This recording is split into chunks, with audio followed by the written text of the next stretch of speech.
Hello, hello. Just testing out some settings real quick, make sure the delay isn't low or anything. Go ahead and start some runs soon.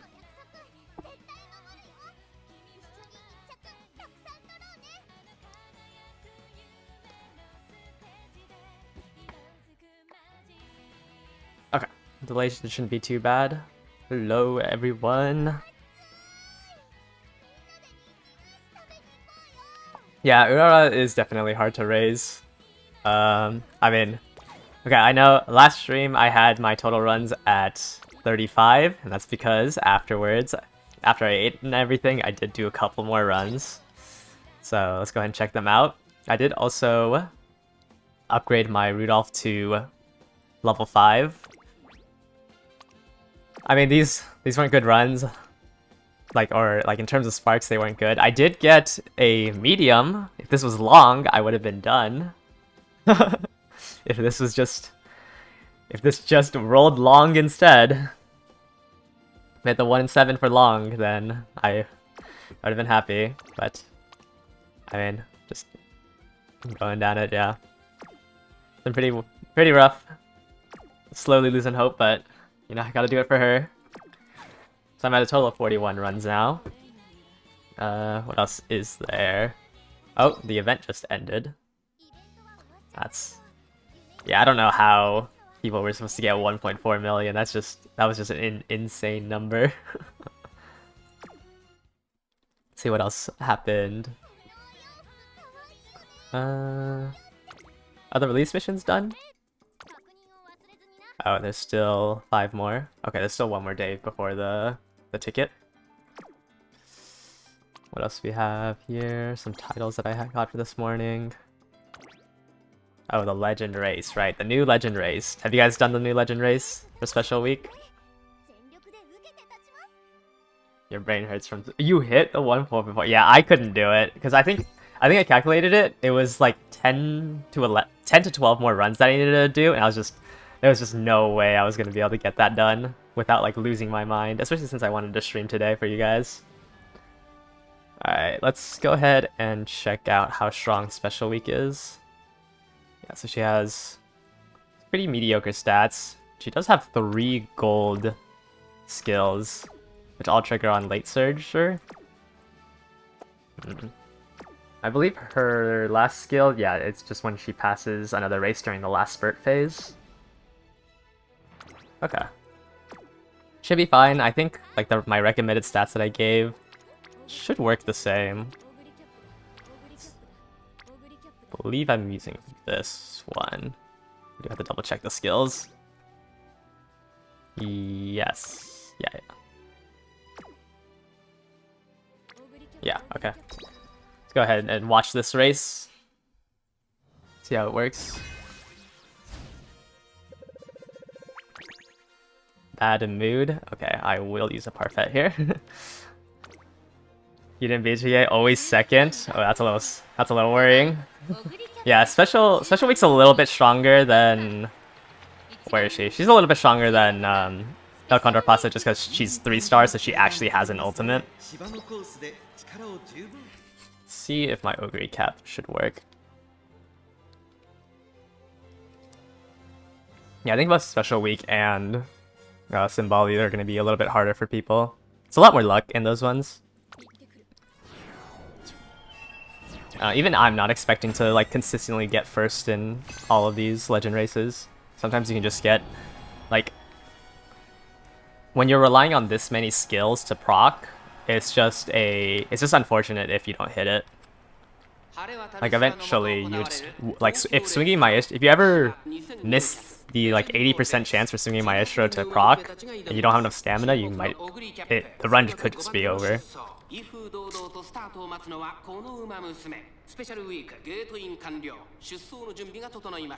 always just want to try to get at least 1 win in those 9 days. Getting those like 250 carats for the trophy and the 150 from the win bonus is pretty important. Especially since then, you like when the daily races come out and you're able to replay these ones, you can focus on getting the star pieces for the Uma that you want, rather than like having to hunt down your trophies. Okay, this one's a little bit better. I figured, wow, 3 skills around this corner. Let's see here. No. I guess they have to have all the like the random NPC Umas just so skills can trigger. You pull 2 special weeks, so you'll have her 4-star by the end of this event. Yeah, because this event I think minimum gives you like 50 star pieces. If you pull 2 of her, that's like what, 120? 120 plus 50? You should have like around 170 to 210 pieces. That's crazy.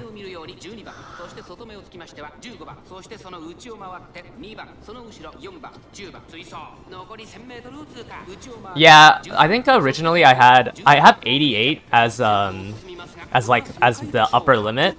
I kind of messed up in my video. The one crystal that you get per win is like a random chance. So the maximum, like if you win all your races, you get 79, and then each race you have a chance of getting 1 additional star piece. I don't think I said that like correctly in my video. I just said like the maximum you could get is 88, but it's like all dependent on if you get the, I don't know what the percentage is, but there's like a small percentage that you get 1 additional crystal. Okay, yeah, I think my top speed of 1100 is just way too high. I think the only way I lose is if swinging my Isho doesn't trigger, because I don't think I have enough stamina.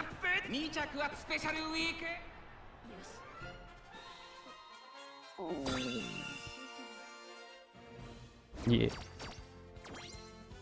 Yeah, there's 100 for the trophy, and then... Yeah, so like this is a chance. I've had like some first places where I just didn't get this extra crystal.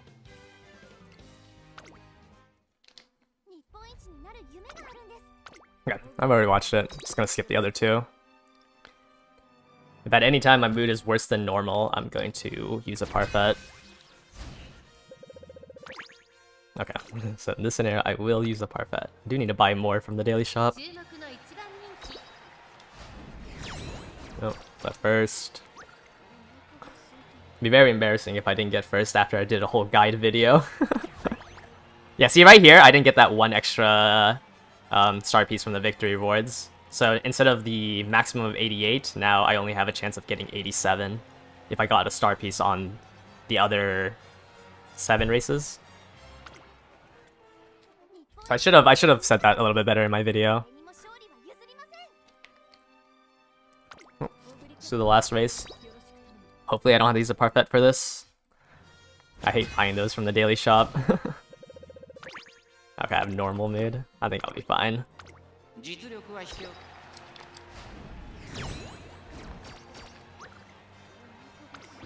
How about, oh, still a distance, yeah. I think my, oh, and there's another chance that I did not get that 1 extra crystal, so.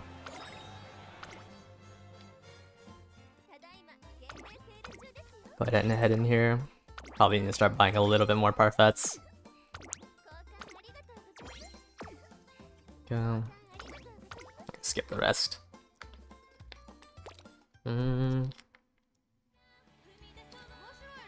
I have some daily races that I can get through. There she is.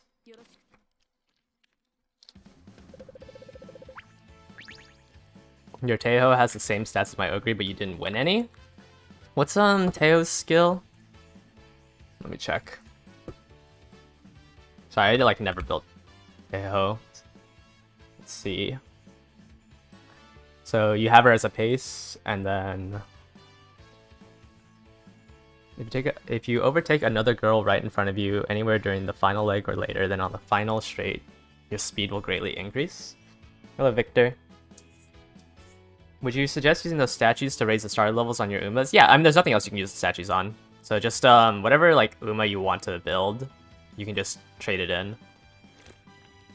Oh, and you have an S on medium, which is like a 5% buff to, I think, your power stat. And you only got seconds? That's weird. Was there like no one in front of you? There might have been no one in front of you to activate your skill. Because like my Ogre Cap never activated her ultimate. Like what others did you have any more gold skills? You missed the last specialty card to full limit break. Yeah, it's a little rough, but like I don't know, if you've been saving up your crystals, like if you're pulling on a support banner soon and you hit a max limit break SR speed card, like Sweep Tosho, or I'm trying to think what the other speed card is this early on. Like it'll work just as well as the max limit break. Like the welfare card is only there if you just don't get lucky and hit a SR card max limit broken.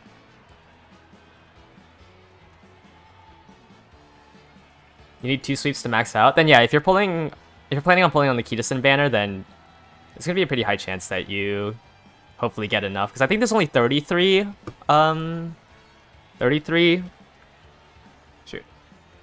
more.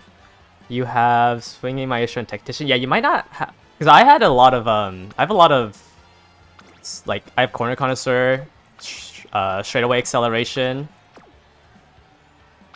and Tail Held High. So those 3 usually trigger during my race. It's just that like your ultimate usually doesn't trigger on, sometimes won't trigger if your stats are so high that you're in front of everyone.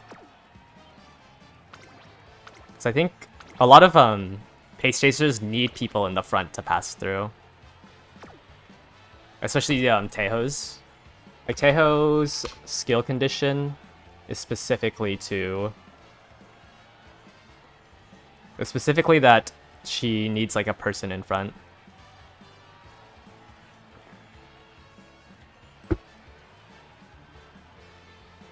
Go back to Ogre Cap.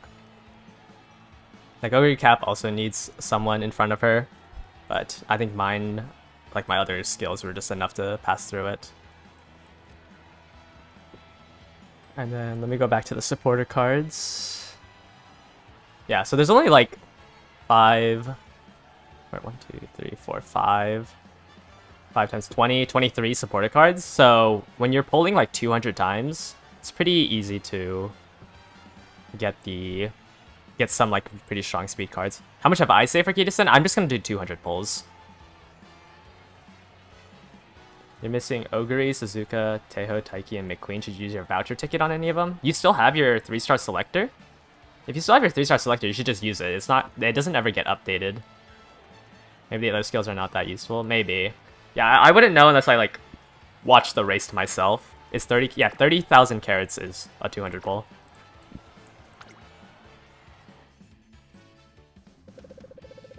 Yeah. Like you don't have to worry about not. It's really rare that for somebody to be able to max limit break their card, or even like for Kitasen you want 4 copies, and for 4 copies it's like a 20% chance on 200 pulls. The main thing that you want from pulling on that banner is just filling out the rest of your deck. Oh, unlucky. Lost like 500 gold. It's whatever. Yeah, the unfortunate thing about how like these banners work is that your exchange points don't carry over. So like the 7 exchange points I have here won't carry over onto the next banner.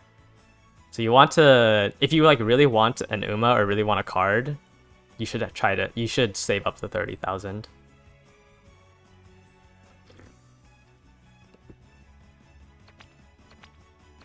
Let's see, anything else I needed to do? Okay, I think I can just start doing my runs. Yeah, let's go ahead and head back in. If it would load. Open this and this. Not auto select. There she is. We will receive a crystal for limit break this year. Yeah, it'll come around the half-year anniversary, so like in a couple of months, maybe 4 to 5 months. There's just like it'll come I think most likely it'll come before the rerun of Kidison Black. And even then, like, if you don't limit break it on this banner, you can always limit break Kidison Black on the next banner. Or like on her rerun banner, if they plan on doing that. So, like, your account's not doomed if you don't have it. Honestly, instead of like max limit breaking my Kidison Black, I'm more so hoping that I get a copy of Super Creek, so I'm able to borrow a Kidison Black rather than use a Super Creek.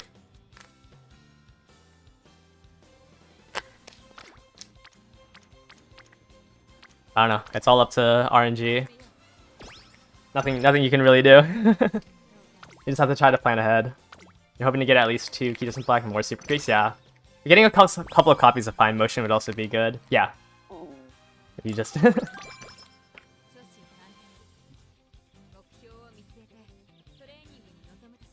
But, I mean, like, if...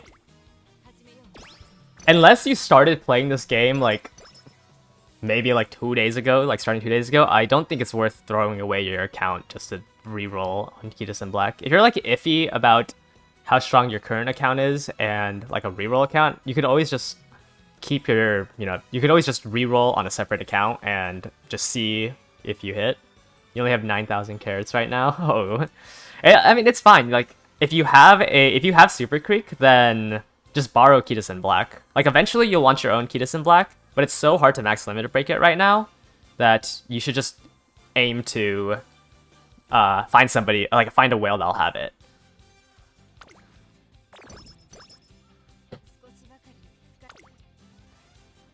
Yeah, you might as well save up the 9,000 carats for the next banner. I did update this with a couple of stuff, so yeah.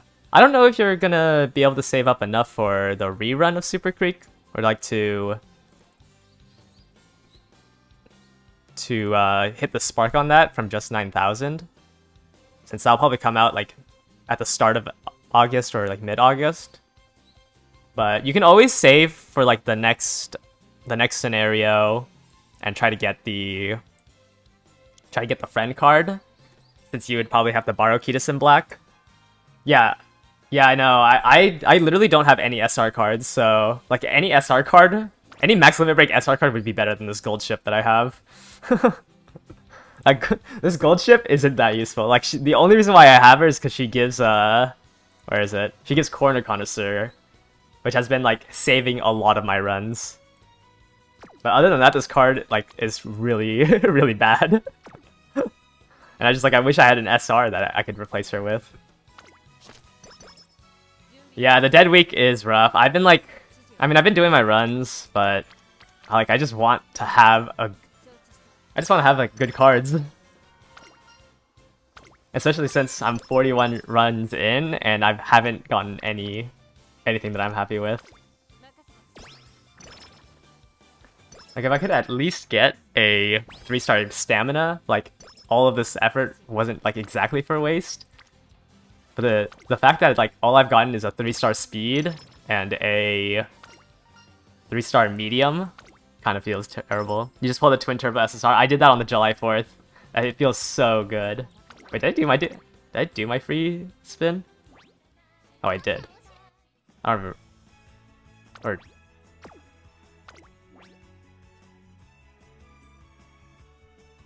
oh, I might have missed today's free daily poll. I didn't do it this morning because I wanted to do it on stream, but it's gone now. Or did I? I have no idea.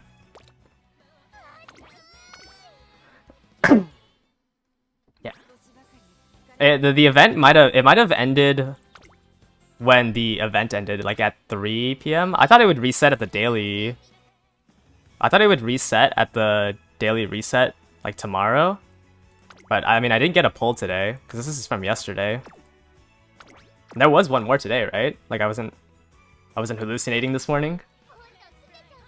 I mean, I can try and look at the notices. Is Twin Turbo with no diamond better than 4 Horsemen with no diamond? I'd have to check. Let me check a tier list real quick, or like check the skills out. Wait, let me see if I actually missed it. I think I did. I hate how this is like formatted. I don't know why it's so zoomed in. Like I'm at negative 25%. I can't read anything. Like this is so...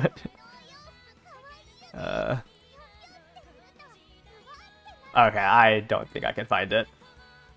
Hello Jam, welcome to my stream. Yeah, this is the mobile version of the site. I don't know, like it's... Is it this? Okay, I'm not looking at it. Yeah, let me... The Four Horsemen? Okay, let me check. I've been using this global reference sheet for like most of my information, so if it'll ever load. I think there's a lot of traffic on it right now.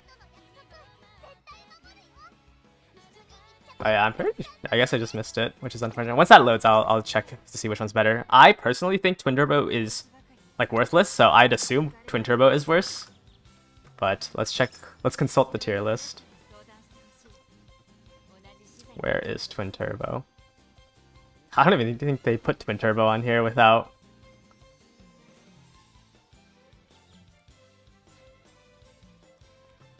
Can you figure out where it is? I can't see. Yeah, I don't see Twin Turbo even on their tier list. I just think Twin Turbo is such a bad card.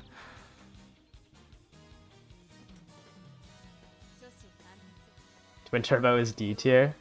That's her double spark version, or like her double limit broken version.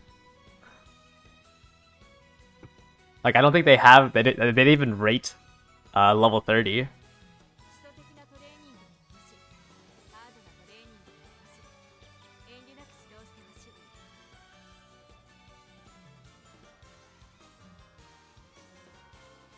You keep losing long races to...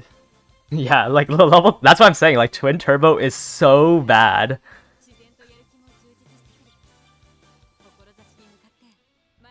I don't know which one is the Four Horsemen. I don't know what card you're referring to for Four Horsemen. Can you paste the document here? Yeah, sorry. I've been a little behind on reading it. There's the document. Keep losing long races to an S aptitude Uma, because they have more stamina even though McQueen has under 800 speed. Yeah, because if you run out of stamina, like no other stats really matter. You go so slow, like you're just at your minimum speed. There's just no way. If you run out of stamina, it's just over.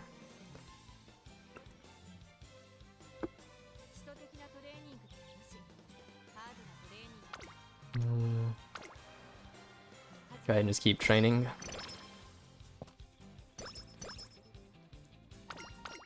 The Four Horsemen of the 4 speed gold cards. Okay, then let's go ahead and let me pull up the reference doc again. Where is it? Okay, wait, it's gotta load first. I think one of the level 25 versions is really good, but I'm blanking on its name right now. Like Sweep I think is the best. Yeah, I would say that the level 1 versions are better.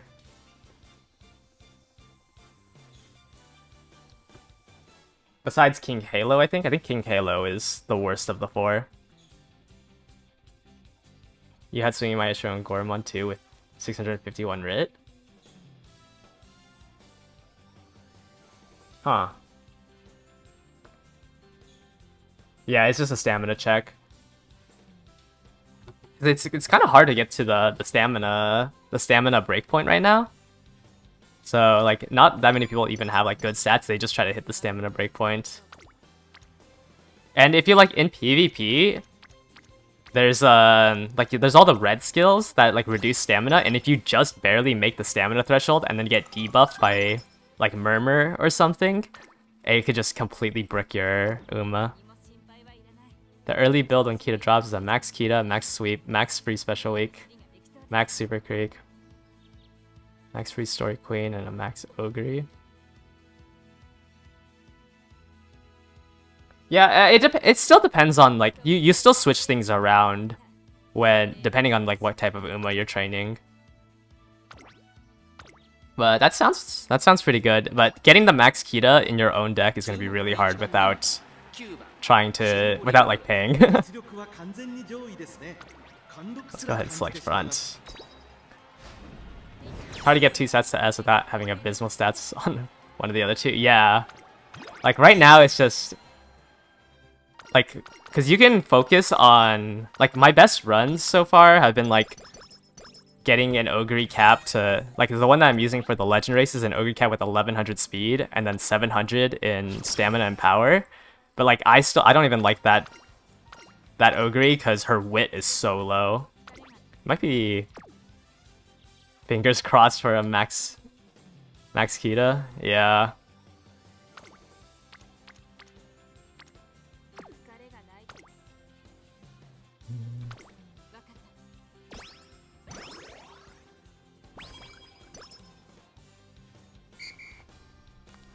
I just don't like it. If you only are planning on doing 200 pulls, just don't expect to hit the Max Kita. It's a miracle if you're for your account if you do. You got your first 3 blue spark but in speed. I mean, if you have a 3-star spark in speed, at least it'll make your future trainings easier. Because 1 additional star is like an average of 50 extra stats in that stat. For every star you have, it's about 50, because you get 21 at the very beginning, and then depending on aptitudes, you can get up to 42 from just a single star. So you can see like why the inheritances are so strong. Because like if you have 18 stars, like if you trigger everything, that's like, is it 63 plus 63? See, it's 126. Wait, no, 100. Yeah, 126 on the initial one, and then you have a chance of hitting 126 on the other two. So that's like 370 additional stats you can get. You were just trying to get the event points, and then you got it. Yeah, it's always nice when you get it when you're not least expecting. Good inheritance make up for 4 to 5, or there's more leeway to screw up to get unlucky as well. Yeah, it just gives you so much more leeway. Yeah, you got 100 extra carrots. Not really worth to get those. Go ahead and do speed. Oh, that was wit. Sure.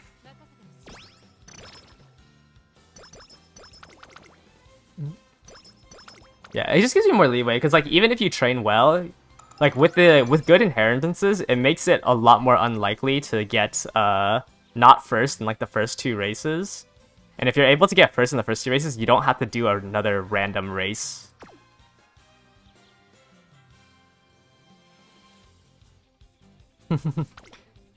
Yeah, I think like the fastest way, if you are to like trying to win the URA finale, you can just, you know, Bakshin full speed ahead and like try to just get it through in 20-25 minutes. You thought you got a 9-star power, but you missed input your parent card. Oh, that's rough. But at least, I mean, if you got a 3-star, at least, you know, you can still use it. Yeah, 2 3-star power pins, so now you don't need to borrow one. Yeah, that lets you do more than 3 runs at least. Try to get a 9-star power.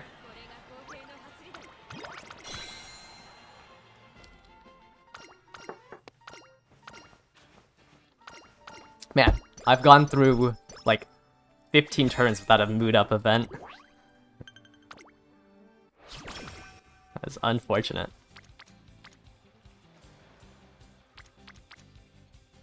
Okay, let's get Super Creek. How's your inheritance going? I've gotten a 3-star speed and a 3-star medium, but I haven't gotten the ones I'm trying to get are stamina and long.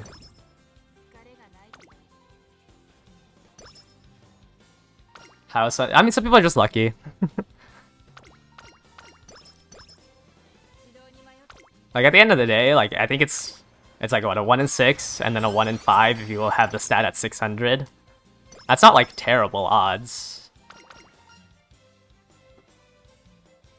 I mean, I've been getting unlucky, but what, 1 in 5 times a 5%. Like, it's a 1% chance, sure. But some people hit the 1% chances. And if you borrow one when you hit the 1% chance, like, you only have to train 2 3-stars. Is a base King Hollow SR better than a SSR Twin Turbo? No. I think King Hollow is the only... I want to say King Hollow is the only SR speed card that isn't, like, better. Like, you'd rather have Sweep, Manhattan... Is it Manhattan?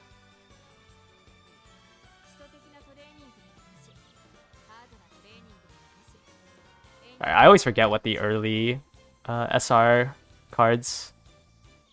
But you'd rather have, like, Sweep... no, it's... Is it Flash? I think it's Flash, Sweep, and... There's one more. Flash and Sweep are the ones that you want. Narita isn't that good either. I think only Sweep and Flash are good at 0 limit break.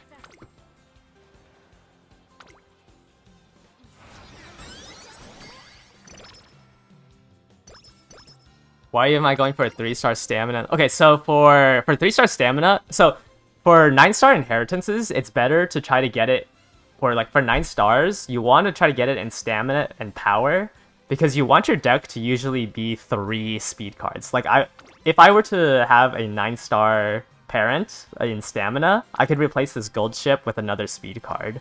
That lets me hit the speed stat a lot earlier, which allows me to spam races at the end. For long, I'm using Rudolph as a grandparent for Haru Urara. I'm trying to get 12 stars in long and 6 stars in turf, so I can try to beat the Keenan. Stamina is just like, I just want it as a general thing for like all my Umas, but yeah, the long is... Yeah, the speed, wit, power. What are the title rewards for? The ones that are pins with the cleat? Are you talking about, like at the end?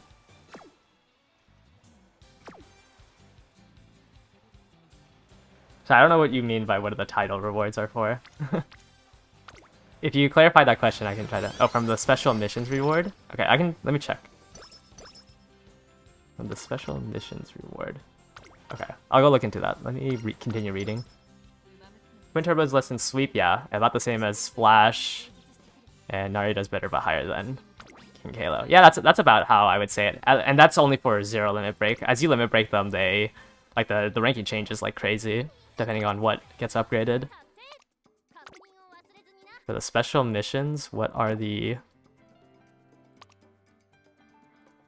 title rewards for? Like these ones? If you're talking about these titles, it just lets you, like for your profile, it just lets you choose what title you have. So when somebody checks out your profile, they'll see what you have equipped. So like I have the influencer title equipped. So if you ever like look up my profile, you'll see that title.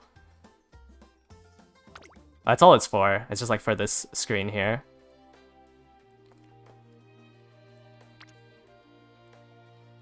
The TLDR for Twin Turbos, that's probably not worth the resource. Yeah, if you ever get a second copy of Twin Turbo, just don't even use it to limit break.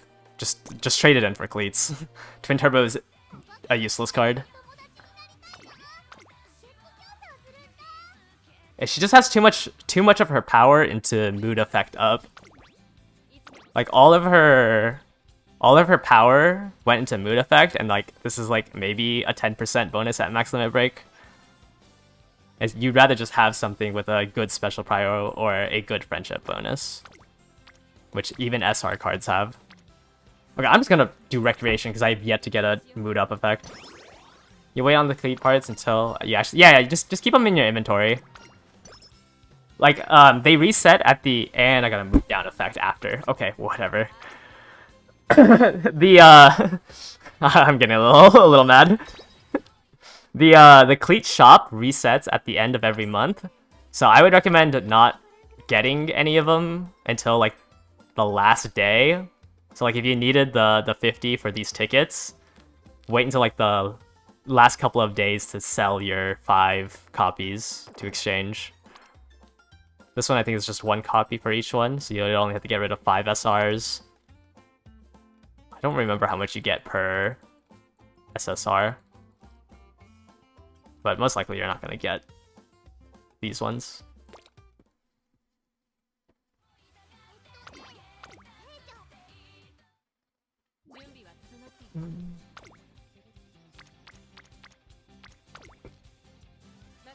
Yeah, I would just say that if you're not planning to use the SSR in your deck, just don't limit break it. You can always wait until and see if it's going to be good or not.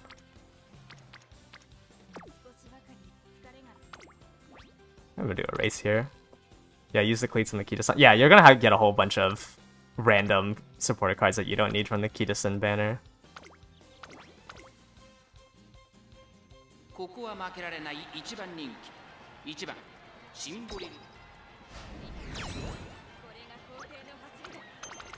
Actually, let me check the inventory real quick. You might be able to use a reward. Oh, finally I got a mood-up effect. Oh my. So if you've been playing since the launch like I have, you should have about 3 in each one. So I don't think you'll be able to recycle the cleats for a 10 pull. Right, because you could only get... You can only get 4 per. Yeah, 4 per month. It'd be hard to get like a 10 pull out of it. But you could at least get these guarantee ones.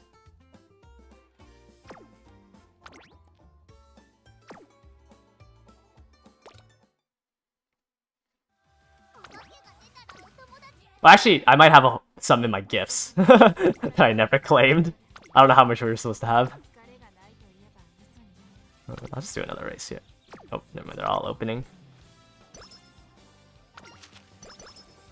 Yeah, before you limit break your supporter cards, just try to see how much you have in total. Let's do another race here, because I have no good trainings.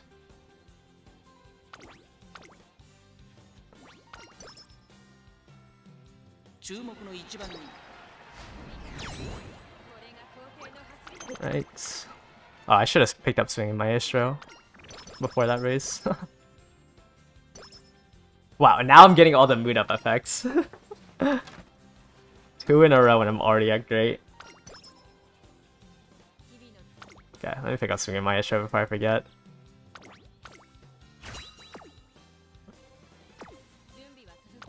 Let's see here. That's a level 50, super quick, might as well.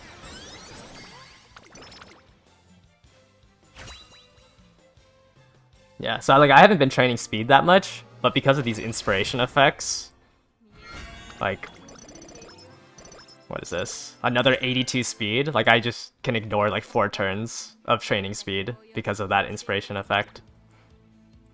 It just makes your training a lot easier. You don't have to like worry about hitting certain breakpoints.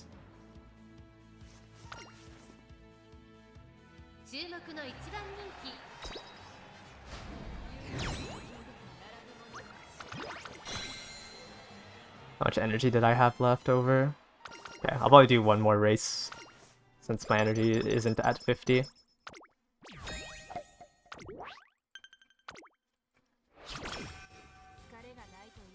And we're closing in onto... Actually, we're closing in onto the summer camp, so I should make okay, I have 1 speed card and 2 stamina cards maxed out, so I can probably just do... I can probably do some races. Go ahead and look at my career. Try not to overlap trophies. This is so like I can get more affinity when I train my other grandparent.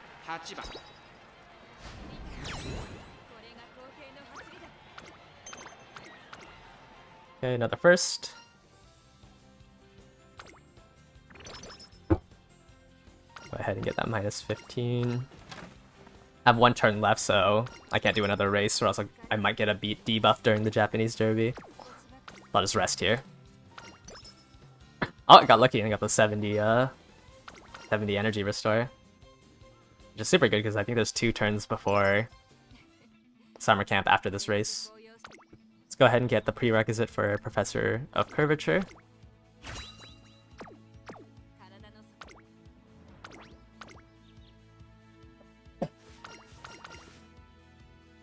Skip the race.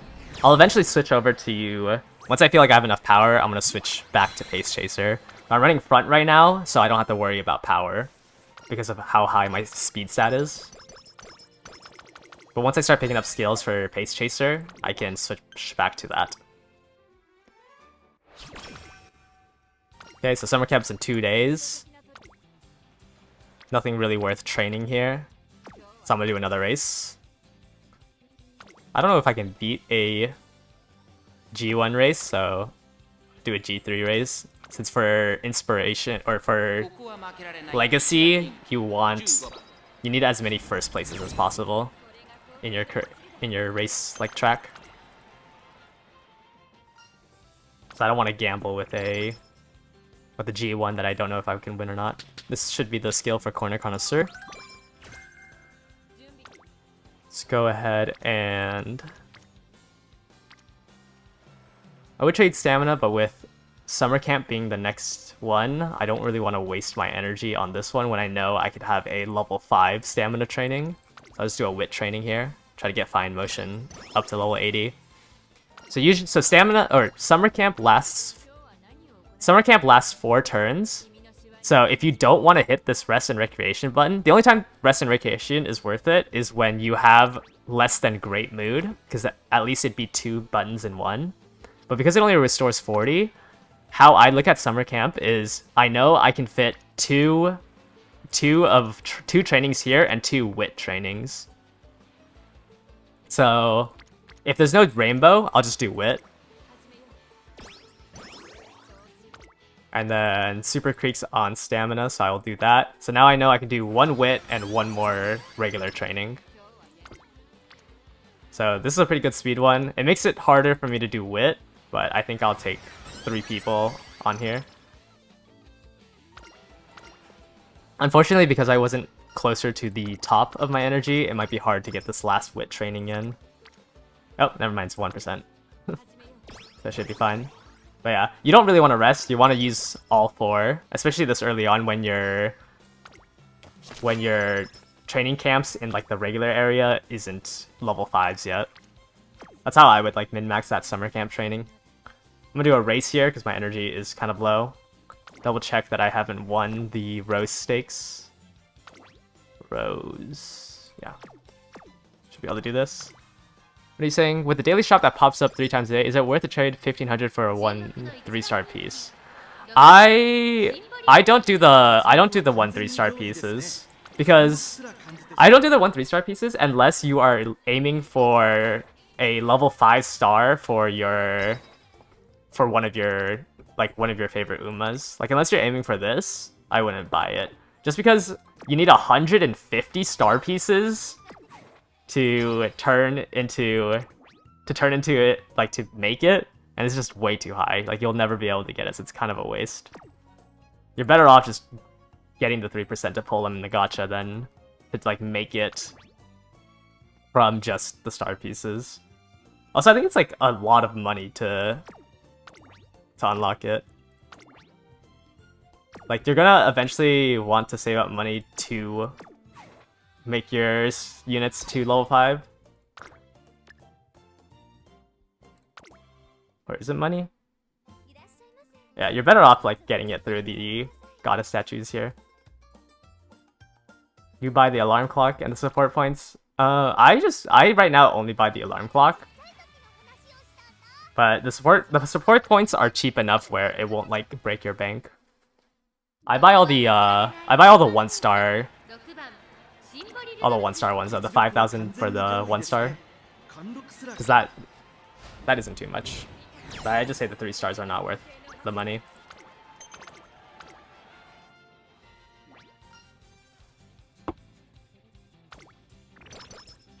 Oop, lost the gamble. I'm about to do another race here. Let me grab Professor of Curvature first. And I don't remember, do I have... Where is it? Okay, I have Corner Chronosaur, so I can still be a front runner. Eventually I want to get 2 levels into Pace Chaser corners, but I don't have enough skill points for that. Never won the all-comers, so I'll go ahead and do this. After this run, I'll explain why I'm doing so many races. It's going to be part of my new video for affinities. Not going to do a full video on how to, like, what is inheritance. I'm just going to show you, like, when you first choose your legacies, like, what the affinity means. Hopefully it'd be a shorter video. I don't like making videos longer than, like, 15 minutes. I personally just don't watch videos that are like, the 40-minute guides are just too long. Especially when, like, you only have one question about something. And, like, you have to scour through a 40-minute video just to find that one thing. I personally make all my guides, like, broken up. I don't know if... That's just how I do it, so... That's just what you're gonna expect out of me. Okay, my energy is above 50, so I'm gonna continue to train. As soon as my energy goes below 50 and, like, the failure rate for training is high, I will just start doing races. So, let's see here. I have a 1% failure here. Or, I can't do 2 races in a row, because if I do 2 races in a row, then when I do the Arma Kinen, I have a chance of getting a debuff. So I want to either rest or do a training here. Unfortunately, I have no good options. I guess I'll do speed. Flying Motion's already at 80, so it's kind of a waste. So for the next 3 turns, I already have it planned out. It's going to be a race, the goal race, and then I'll rest. So I'll go ahead and do the stairs. I'm pretty sure I don't have that one done. Yeah. So let me see if I can get corner acceleration. Okay, I thought I could afford it. Let's go ahead and do the stairs stakes. Still don't have any Pace Chaser skills, so there's no point in changing up my... There's no point in changing up my strategy or my style. Like, I already won by a distance. Like, I just know off of pure stats I can win off of being a front runner. If it wasn't a career race, I could still do one more race because I'm not at 0 energy. So... But I'm gonna... Obviously, I have to do the career race. Go ahead and grab corner acceleration. And do this race.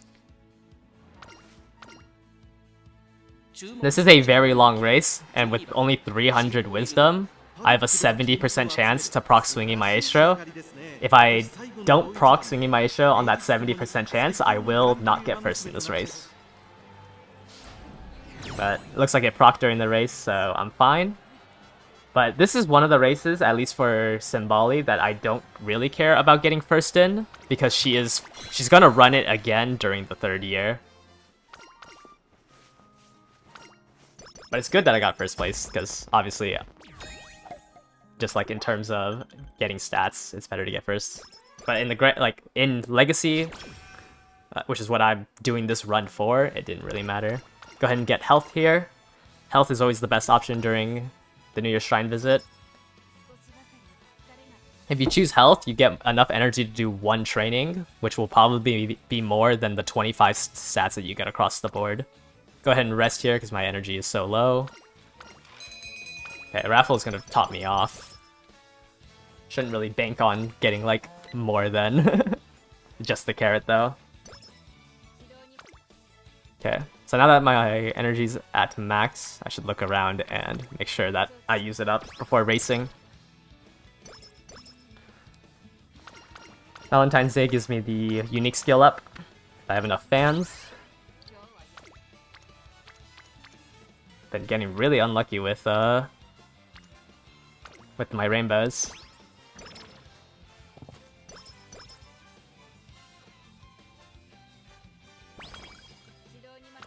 Finally. Oh, all of them give me rainbows now? Yeah, I'll do stamina because I'm trying to get special week up before the 2nd summer camp. And also, this is like the only max level trainer card that I have. This will bring my energy below 50, so I can now start doing races. With 3 turns left, I'm planning on doing 2 races and then a rest before the career race. So now I can kind of just ignore everything and then start doing races. I need 162, so I'll be able to buy that after 1 race. Double check that I've never won the Kinko. I did win the Kinko show, so I want to try to look for another race. The opening races don't give affinity, it's only G3 So I'm gonna go ahead and do this one, because I believe I didn't win it. G3, yes. Go ahead and enter here.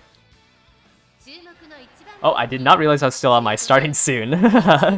Scene. Let me go ahead and change that to full screen. Another first.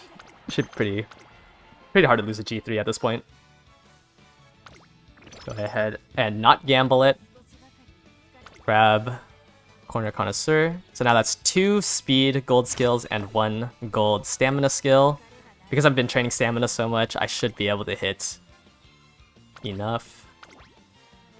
I believe she doesn't have this in her career wins. Yeah, so I can go ahead and do this G1 race. And I got 5th. Unlucky, probably didn't proc swing me Maestro. Nothing you can really do about that. I know I have to rest here because my energy is so low. To get the inspiration for another 60 to 80 speed.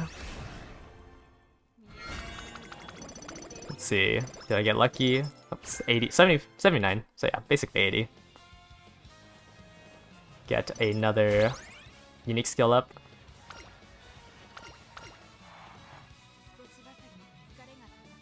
Go ahead and rest here, can't do another race. There's a chance that I get an injury.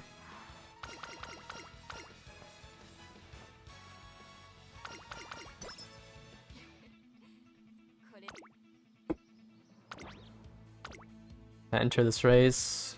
Hopefully swinging Maestro procs. Okay, another first by a distance. Okay, once we do the last race, I will calculate how much affinity that this run could give. Let's see here. This gives me prepared to pass. Oh, Speed Star, so it gave me the upgraded version. I believe that's the... So if I were to pick up this gold skill, that's when I would switch back to Pace Chaser instead of being a front runner. Go ahead and get my special week up to 80, so I can finally get rainbows from her. This, I think, gives me the Hydrate. Yeah. I do one more. I think I'd rather get a 33 speed from here.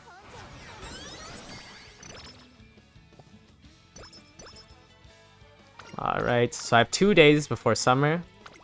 I do want more skill points because I want to grab Speed Star, Pace Chaser Corners, Hydrate, those 3 skills. I could also think about getting these unique skills.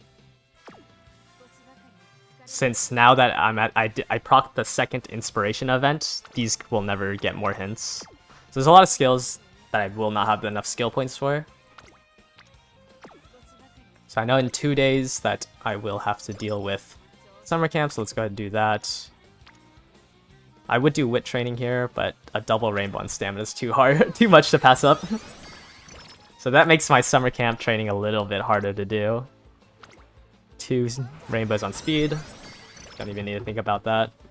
So most likely I can do 1 wit, another training. So I can probably do 1 wit and then do 1 regular training and then probably do a race. Usually you don't want to do races, but there's nothing I can really do. Or I can do 2... I'm gonna do 2 races, I think, here. Yeah. Let me see. Yeah, because I can get the Sapporo next. And my stats are good enough to beat the career, and I'm not really chasing like high stat numbers. So I'd rather just do 2 races, even though usually you don't want to do this during the summer camp training. Kokura.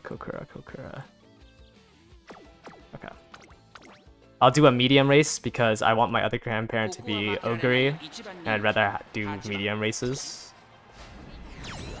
I didn't get a first there. Do one more race. Let's go ahead and pick up Shooting for Victory. Go ahead and do the Sapporo.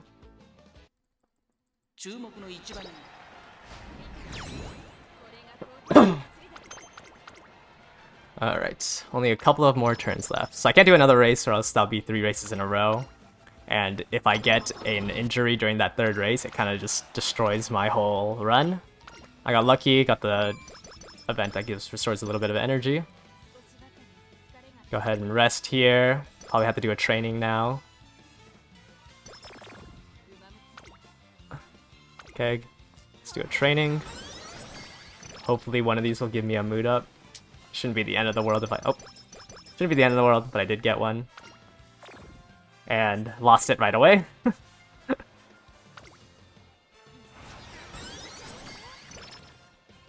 Alright, gotta do that. Probably do one more training, and then do a race. Then I'll do this race, and then rest before the last final career race. Go ahead and do a race here. Queen Elizabeth. This is one of the races that Ogre can do. Don't want to be a pace chaser because there's 12 people in there, so I'll just be the only front. Should have enough speed to just outrun everybody. Go ahead and do that. Go ahead and not gamble how much energy I can lose. Pick up Triumphant Pulse. Okay. I have 2 skills that activate as a pace chaser. So let's go ahead and now swap back to pace chaser. I should have enough acceleration skills that my low power speed, or my low power shouldn't be too rough. Well, there's no front runners, so I'm gonna stay as a front runner. But if there's like two or three more front runners, I would have swapped back to pace chaser. In that scenario, I'm gonna stay as pace chaser or as front. All right, I should get 1 turn, I believe, after this, and I can't do a race, or else that would be 2 races back to back where I've already done like a lot. So I'm forced to rest here. Oh, I should have done Recreation to increase my mood. That was a mistake. Okay, and then the final race. Don't really care. Well, actually, I guess I have to get first in this race. So let's just go ahead and enter it. See how many front runners there are. There's 4, so I should be able to switch to pace now. Yep, 7 link lead because all my unique skills can now activate.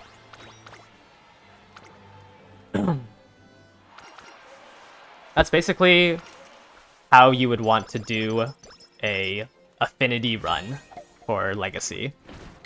The final 3 races do not matter for affinity. Like, they won't contribute any bonuses. So I could give up this race right now and still like get the maximum amount of affinity. Let's go ahead and look at all the races I've won. So I've won 1, 2, 3, 4, 5, 6. I didn't win this one. 7, 8, or sorry, not 8. The same race doesn't count twice. So 8, Stairs of Stakes is 8, 9, 10, 11, 12, 13, 14, 15, 16, 17, 18. I have 18 races that I won from G3 to G1.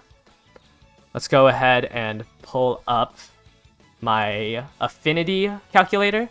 This one is going to be on Game Tora. This is currently what I'm planning to do to build Haru Urara.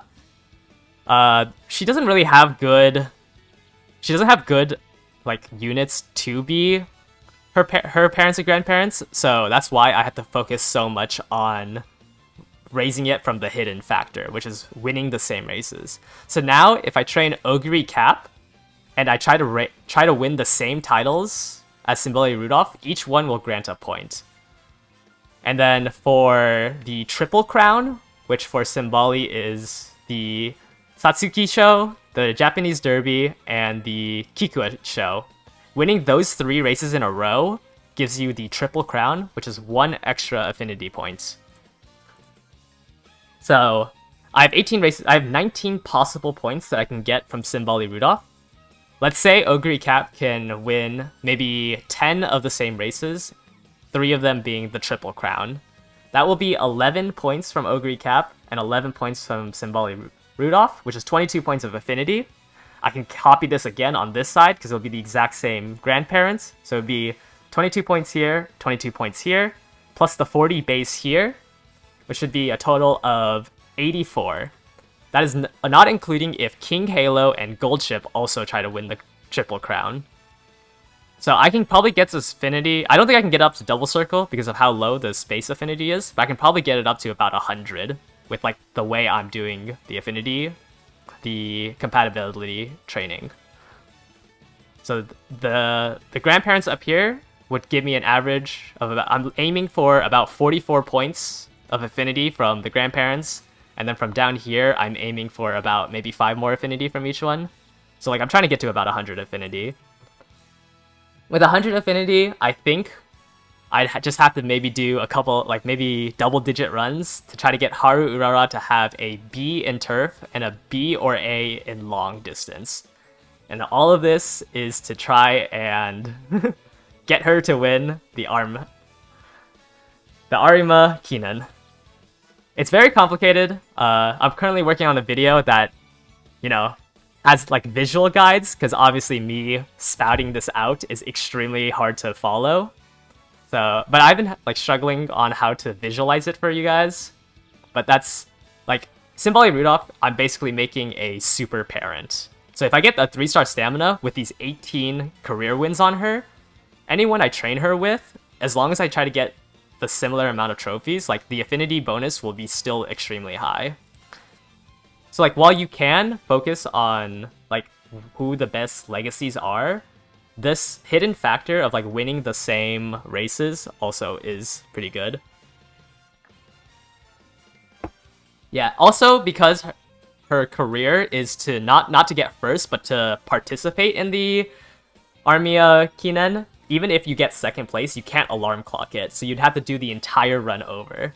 So I was estimating that this would be a 200-hour grind, but I'm currently 30 hours in, and I've made 0 progress. So I think this is going to be longer than a 200-hour grind. Obviously, as more scenarios and more supported cards come out, it gets a lot easier. But this is like the only goal that I have. I'm not like a big PvPer. You guys will still see guides of the PvP's events from me, but I more so like do off-meta PvP builds. Like I'm gonna try to get Haru Urara to like win as much PvP as she can. So you guys won't see me like do Saiyan Sky runs or anything like that. I just think that's super boring. Why Rudolph? It's because Rudolph has the Triple Crown in her career runs, and also like she like at potential level 5 she has Professor of Curvature, which is one of the best speed up skills that you can get. So it's like really brainless to train her. Like you see all these first, I mean I just got unlucky with this one, but you see all these first, like it's just, for me, the fact that I have to do maybe 100 runs in a row on the same character, Rudolph is like the easiest one to start it off with. Because what you could do is you could pull up like the race scheduler, search up both your grandparents and then match it like on that. But I'd rather just play the run as is and then figure it out from there. Like if I was really max minning this, I should have done the mile championship on Rudolph. But I mean, I'm not like aiming to make the best Haru Urara. I'm just aiming for a good enough one where it's not a statistical improbability to win the Arima Kinan.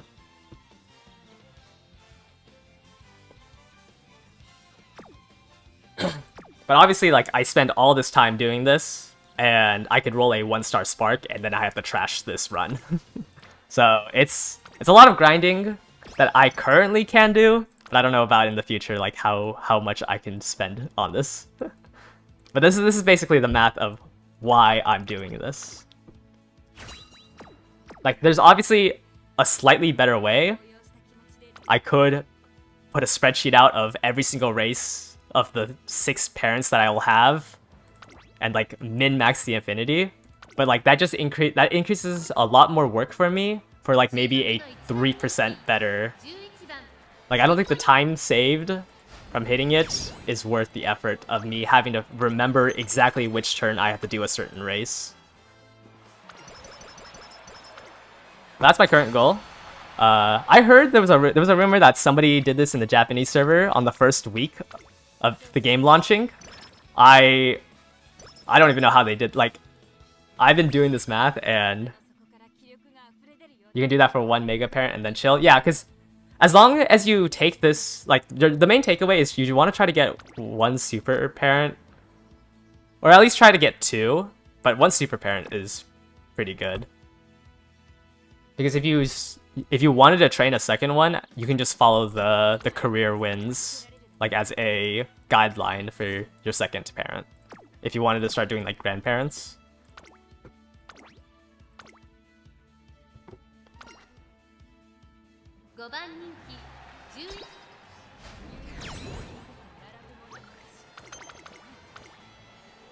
Alright, all this effort to get disappointed at the inspiration.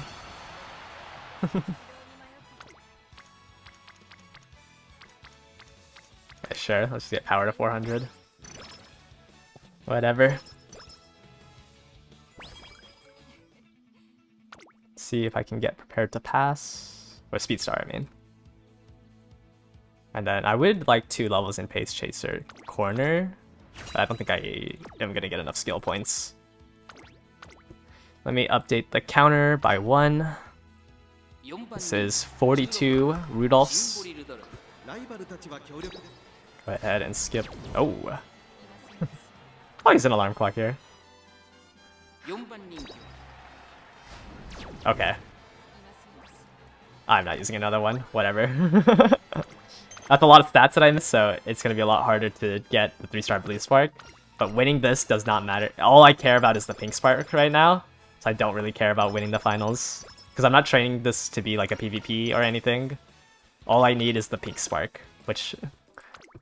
But I don't know why exactly I lost that, but I don't really care. Let's go ahead and end it.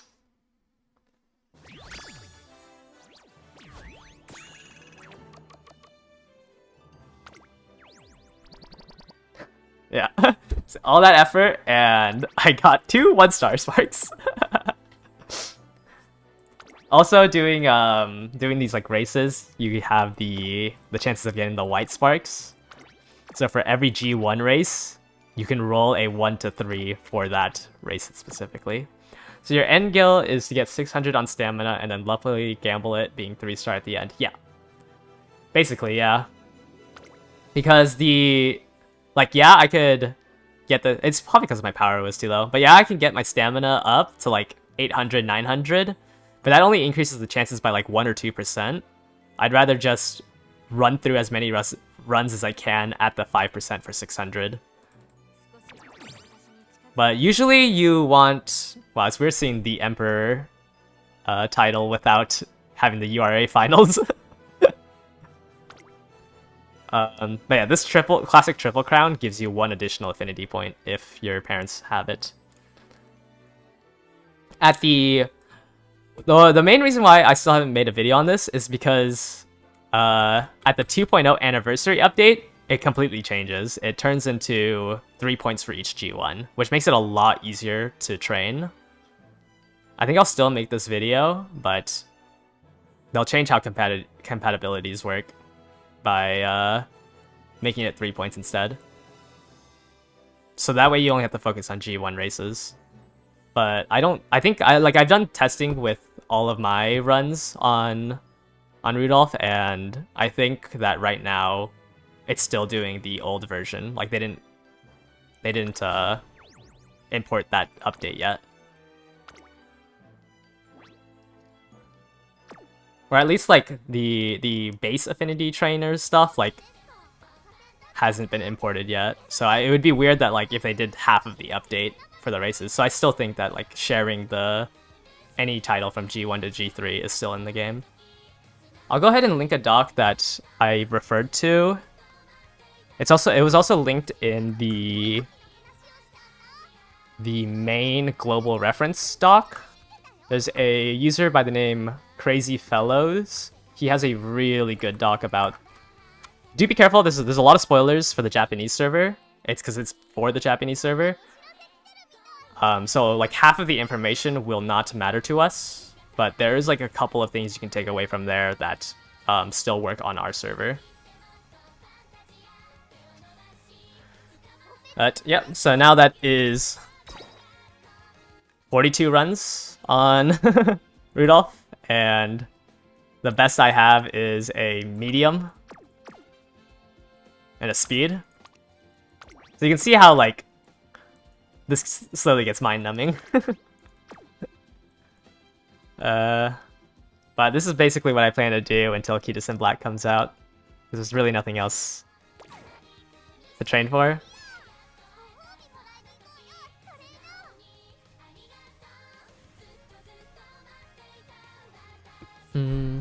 Let's see if I had anything else pulled up.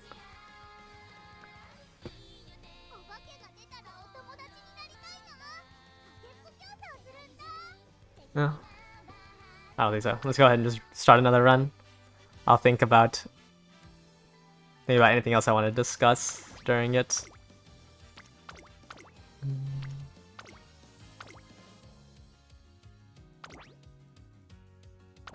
Yeah, so you can see how this game has like a very high upper limit of like what you can grind for.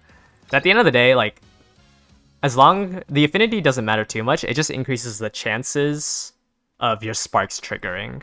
Like as long as you have like a decent amount of affinity, you don't need to chase the double circles. The double circles are more so for like increasing your aptitudes, which is what I need for Haru Urara, and like passing on skills. Most of the times, like a affinity of 60 or so will give you enough to pass on all your police sparks.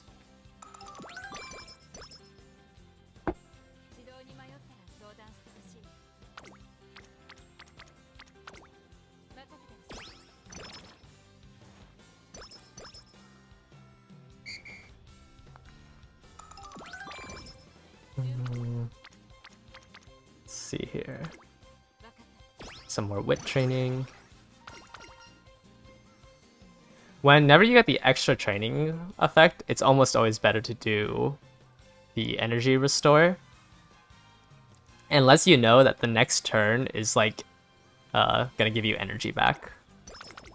Which I don't think any right now does so.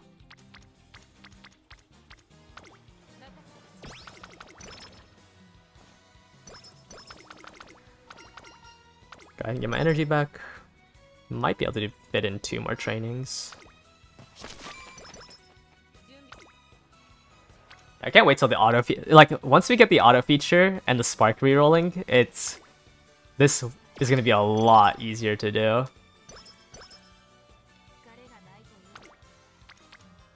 Oh, that's an 18%. Okay, I should not have gambled on that. But as of right now, like I think training for sparks, like doing how intense training I'm doing for sparks is not worth it. Like you're better off waiting for the auto run feature and the spark restore, or the spark reroll feature. Activate the charm. This morning I finally failed this event. I think I'm like 1 for or 8 for 9 on that event now.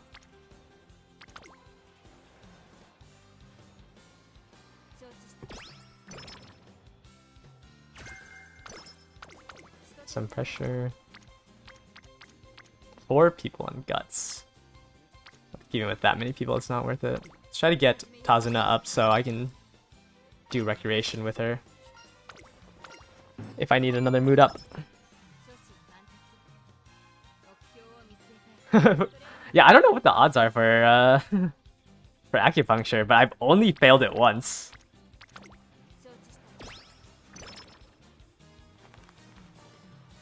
You think your best parent's a 5 power 2 speed? Yeah, I mean, that should be good enough to like to win the first scenario.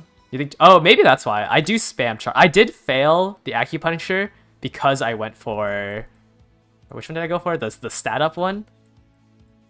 But I've never failed the charm acupuncture. Yeah, when I failed the I think I had like a C rank Rudolph. It was because I failed the acupuncture. The run just straight up died 'cause it took me 3 turns to fix it. Took me 3 turns to fix it, and she kept getting like mood downs as I was trying to fix her condition.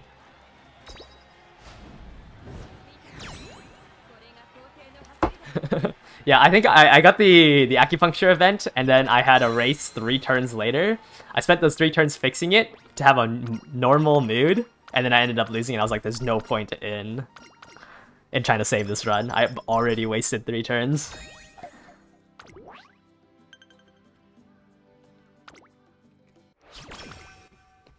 Getting the charm is just, I don't know. I gamble with the charm effect just because like it makes the run so much easier. Just getting that extra 2 friendship points. Corner connoisseur.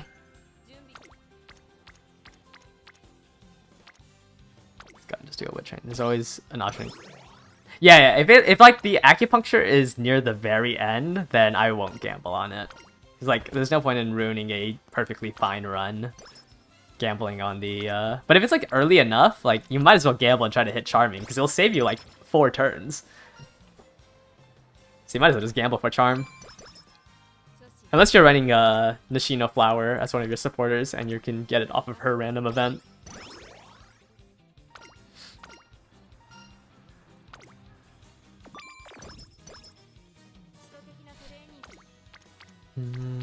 Let's try to get Super Creek up.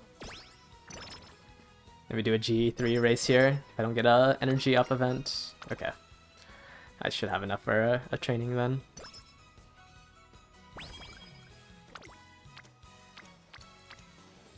But not a good one. At least this will get my Super Creek to 80.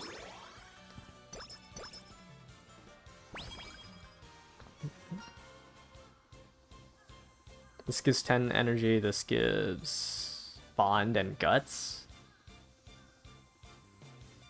I want to do a training, so I think I'll take the 10 energy this time.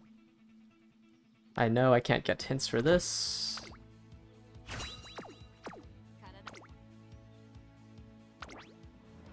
All the PvP teams you go up against use the limit broken cards in their decks. So there's nothing you can do for— yeah.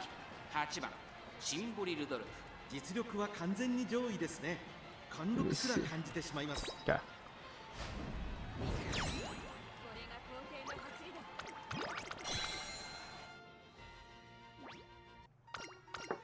Yeah, there's a pretty big there's a pretty big like gap between it right now because Kitasen Black's not out.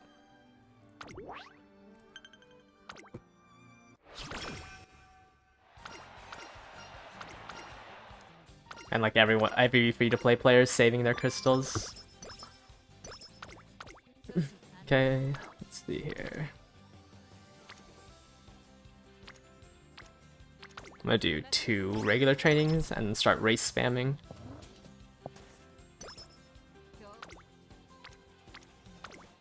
There we go.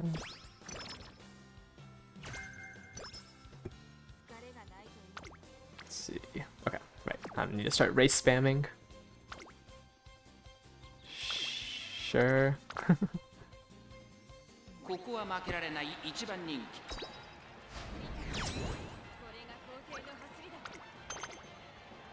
Next.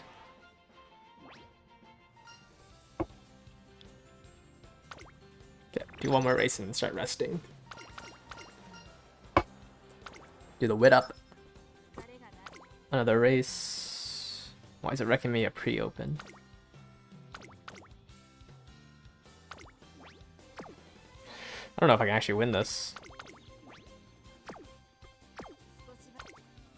Yeah, because I don't have... Oh, maybe I should have picked this up first. Do you put Tazuna because you don't care about reaching? Yeah, it makes the run just a lot more consistent. Because every time like her event comes up, like I just get energy back. Like I am just aiming for 600 in these stats. Because I know in the future, like the future scenarios will eventually give like an easier way to get 3-star blue sparks. So I'm not too focused on getting them right now. Like right now I have 9 sparks total. Like this wit's probably useless. But I need this one for the Mile Legacy.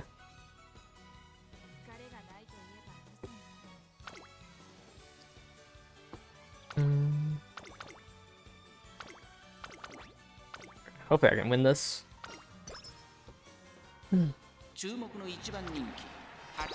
Like I would say Tazuna like probably saves 1 run every like 10 runs on average, and I'd prefer that than increasing my chances of hitting like a higher stamina cap. Just because I'm chasing pink sparks as well as blue sparks. It's more important to me that my runs get to the end than anything else. Let's see here. Oh, 70 failures. Let's go ahead and rest here. Okay, usually grab health here, but I don't think I have enough energy cap to grab it, so I'll grab versatility. More energy up. Yeah, those random events are just like super nice to have. Obviously, it'd be better if she was limit broken.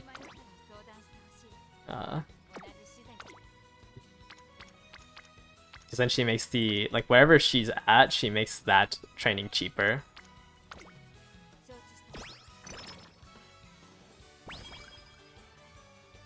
Okay, finally got Swinging Maestro. I don't think I can afford it. Let's go ahead and grab Corner Recovery now. I don't think any of my legacies can pass Corner Recovery. Let's do another speed training.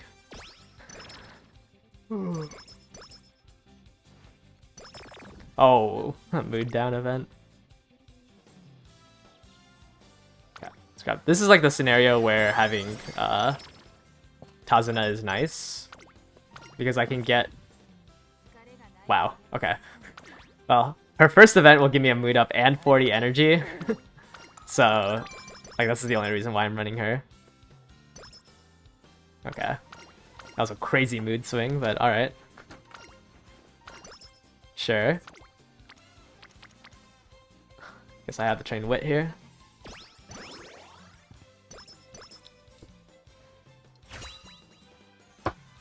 Get my 80 free speed.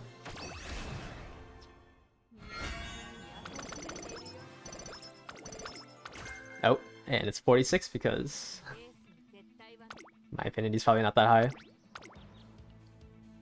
Without Swinging Maestro, this medium race is a little scary.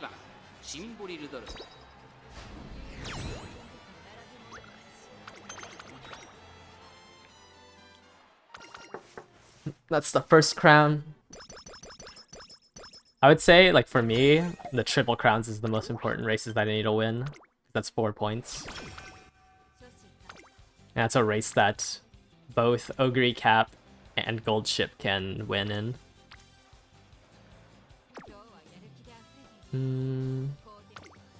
Yeah.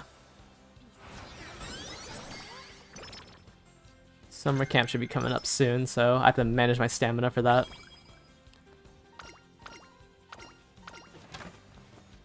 I want to say it's 3 turns after the derby.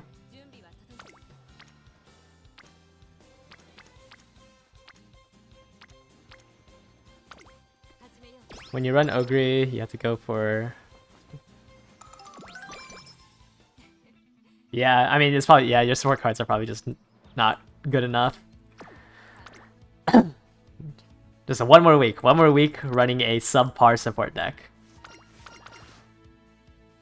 I have a lot of speed. Why do I have 600 speed right now?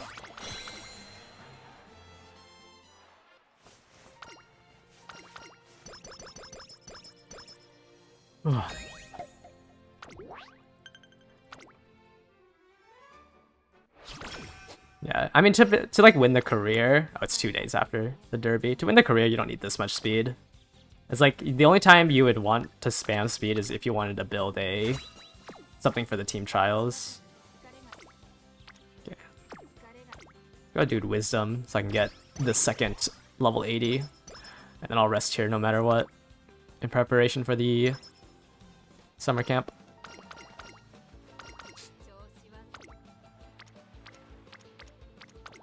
I honestly find it too hard to try to get 3 stats to 600 for sparking. So I'm just trying to focus on 2 at a time. Though if I replace Tazuna and Fine Motion with like 1 speed and 1 power, I could probably do 600s in all 3. It's just I don't want to lose a run, so I have like some more flexible cards in instead.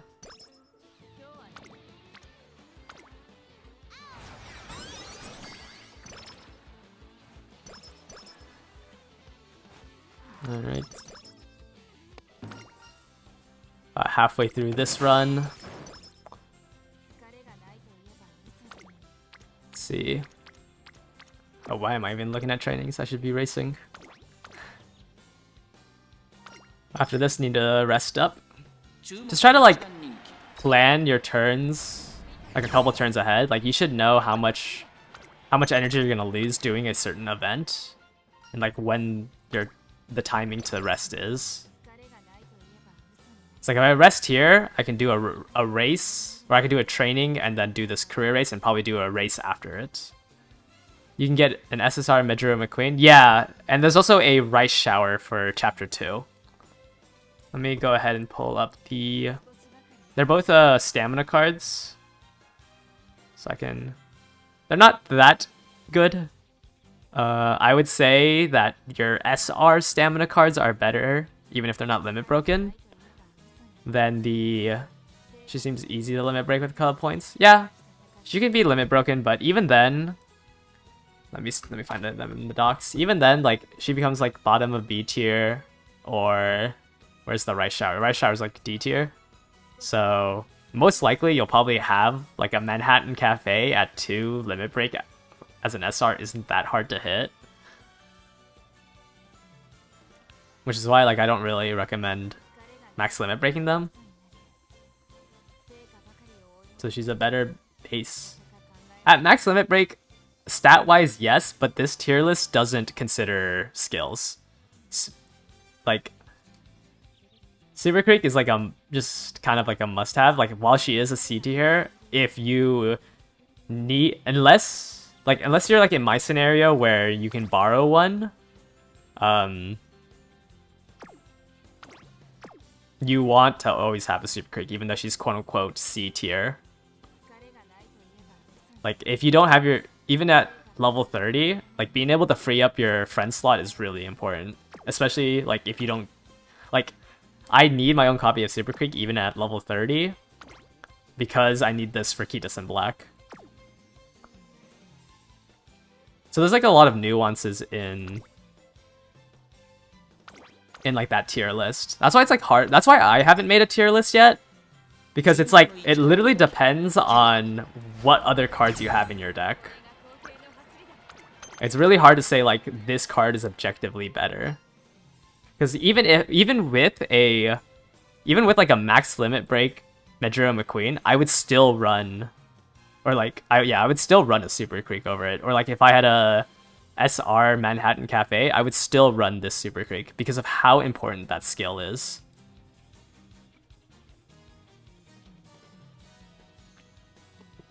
If you're running 2 stamina cards though, then yeah, like obviously you can do Majuro McQueen and Super Creek. But if it's the only one stamina card, like, no matter what limit break Super Creek is, you kind of need her.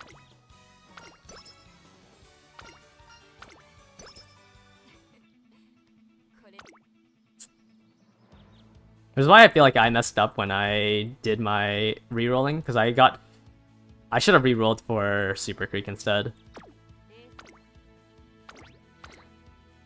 Because, like, the Swinging Maestro is probably about like 150 to 200 stamina that you don't have to train for. So she saves like 4 turns. Can't you substitute with other gold recovery skills? It's just Swinging Maestro is the strongest one. Because Swinging Maestro can trigger on all corners, so there's 4 points of where it can trigger.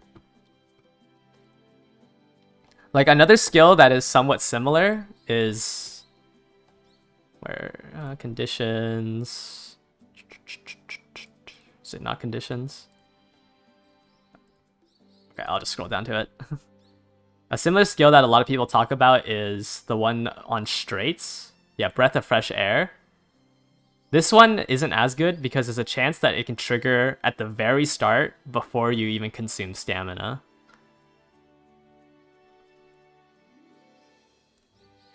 So like Swinging Maestro, because its conditions is all the corners, it's just stronger than anything else. And right now, like she's the only supporter card that it comes from. The reason why you're able to clear all the story even without training stamina is because you have to, when you do a career run, all the stat requirements are lowered by 400. So like, let's say like with this, like these stats, I could probably do the Armina Kinen with the Swinging Maestro.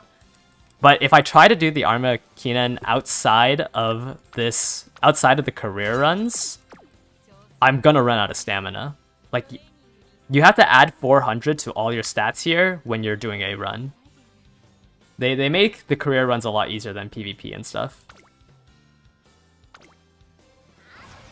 That's why, like, in the legend races, like, people are failing the medium races with 700 stamina. It's because you don't have the leeway of having... You don't have the leeway of having that plus 400 to your stats. That's why, yeah, that's mainly why like the legend races are so hard. Like I've been seeing a lot of comments on my legend races video that are like, you know, I've won the URA finale and this medium race is killing me. So stamina is a trap for long PvP. It's not that it's just like that is a reason why people say that the only people who can win the long race PvP is whales, is because of how much stamina you need to train.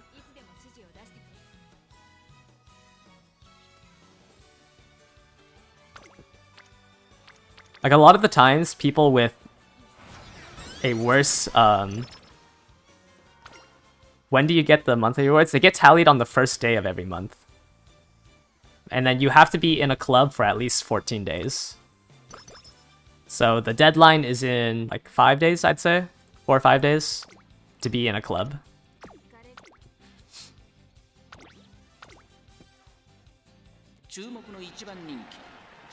I have yet to join a club. I should probably get on that. Yeah, 700 stamina with 2 gold skills is a lot more reliable. The other thing with PvP is that you're gonna eventually encounter what people call like the voodoo shamans. Nice Nature is one of these voodoo shamans that people build. And that's because Nice Nature has, in her potential upgrades, she has, where is it?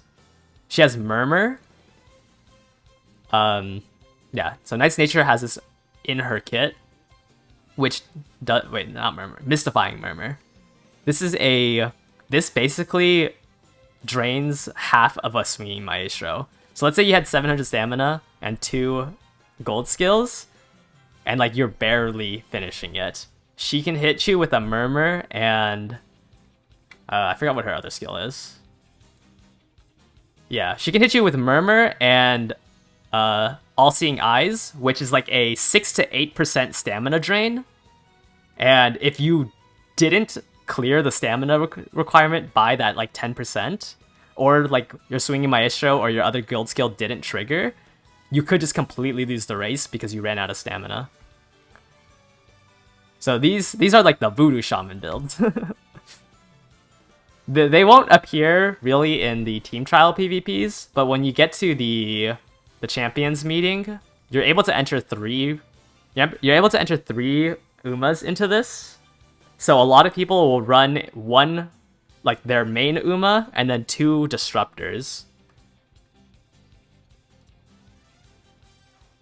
So you're going to see a lot of Nice Natures when people build their voodoo shamans. The other like this, you might have seen like some people say that you should pull Summer Maruzensky. Where is she? Summer Maruzensky. It's because her skill activates at the middle of the race. So she usually, the whole point of running Summer Maruzensky isn't to win the race, but to be in first place to disrupt the current meta, who like stays meta basically for the entire time as front runner. Where's Saiyan Sky? Saiyan Sky is like the meta for champions meetings. That isn't a short race. Like any mile, medium, or long, you're gonna see this as a plague in your PvPs because she has the strongest end game. But the only way that this skill will trigger is if you are in first place. So you run Summer Maruzensky in order to deny Saiyan Sky's skill. But this is why like I don't like focusing on PvP, because like this is basically the meta. You have Saiyan Sky who tries to be in first place the whole time. You'll have people running Maruzensky to deny the Saiyan Sky triggers. And then you'll have people like Nice Nature who do voodoo shaman like debuffs. Because a lot of people also, when they train their Saiyan Sky, try to max out power and speed, so like their stamina will be like at the very edge of the I'm blanking on the word, the stamina cap. But I'll talk about this more once like we get once like PvP really matters. But this won't come out for, I think it came out, game released February, March, April, May. This came out 3 months later for them, so it'll probably come out within the next month, like mid-August, late August, we might get a teaser for it. But right now you don't have to worry about PvP. Team Trials is pretty easy, especially with all the new players. As long as you've been playing for a little bit and you pull, you should be able to get through Team Trials just fine, just building like your regular Umas. There isn't really like a meta for Team Trials. You just put in your strongest characters.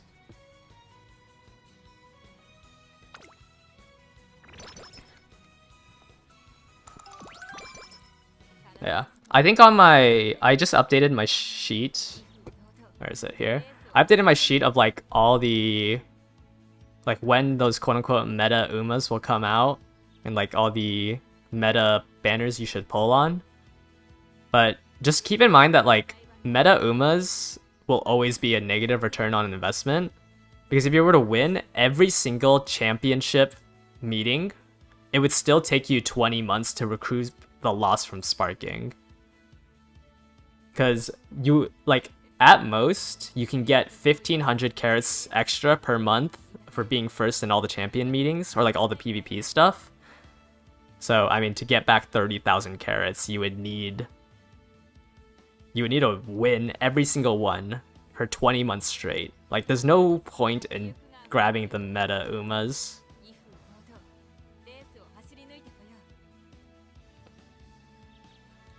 But these are like what people would say are the meta. Like Saiyan Sky for front runners, Summer Maruzensky to counter Saiyan Sky, Ogre Cap Christmas as a pace chaser, because her skill is like a really easy to trigger.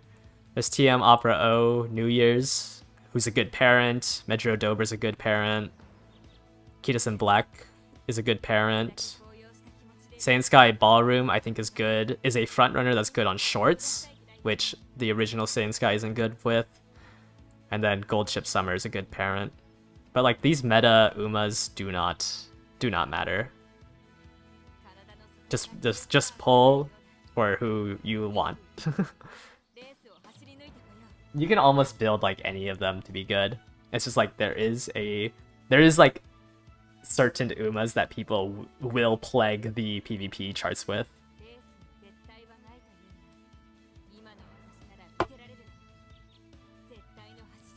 I'll continue to update this, but right now, like, anything in red here, like, I'm pretty sure I'm off by like a month or so, because it's only based off of the first 5 banners that are out.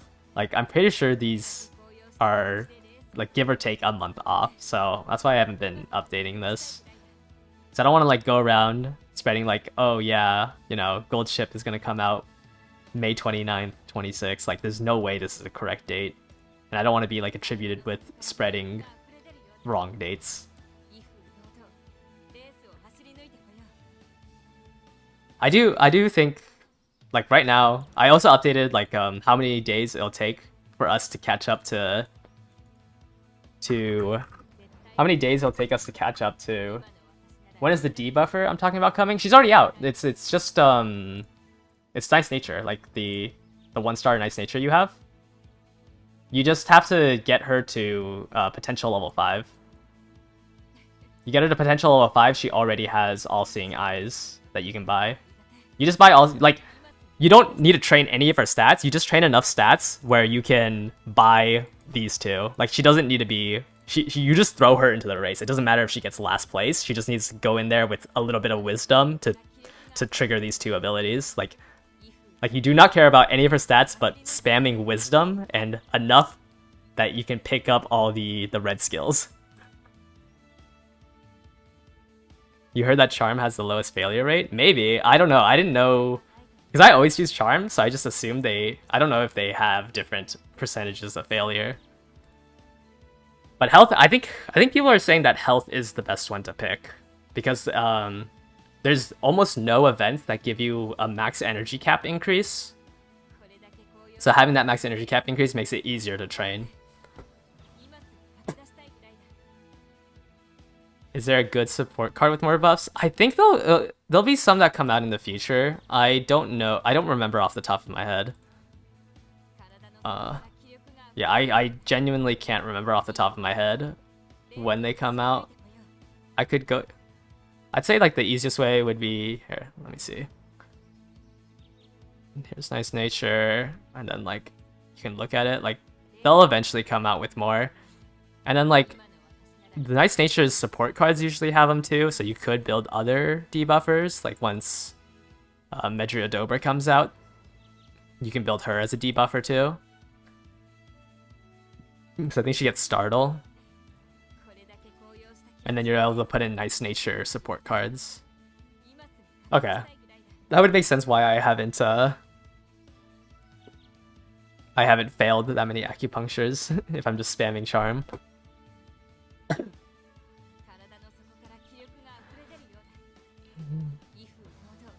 I think another pretty famous, yeah, Grass Wonder's fantasy version's another pretty famous debuffer. Just Trick and Sharp Gaze hints.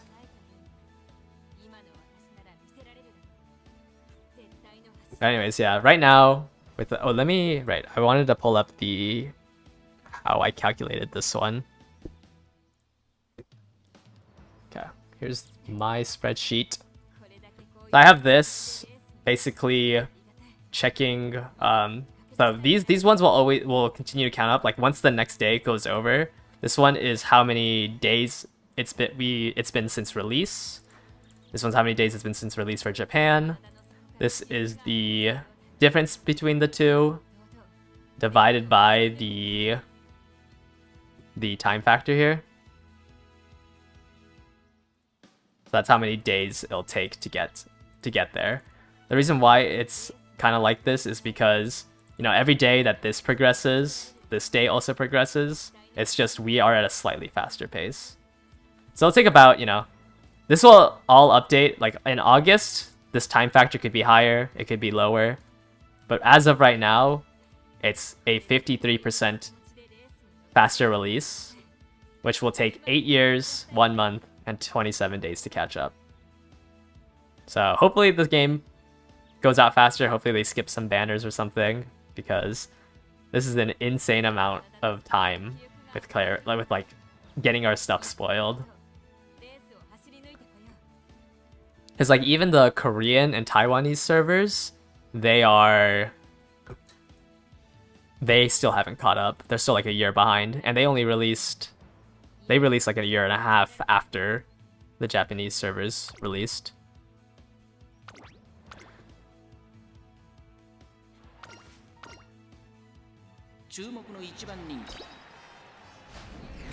Gosh, I have so much speed.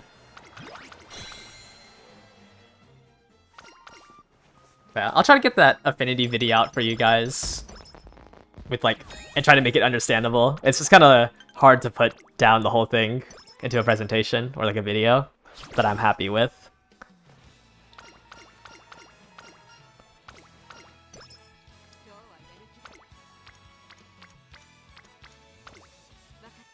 And I've been spending like a lot more of my free time playing than like making the videos. So it might take me a little bit longer.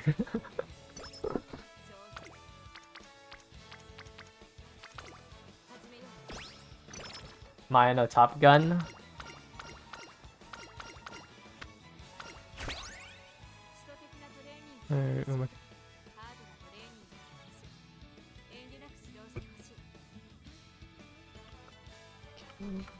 Maya no Top Gun? You're talking about the club points. Hold up. You're talking about the club points where you can buy her stuff, right? Let me check. In the club exchange points for the stars, I believe these stars swap out. Is she only allowed?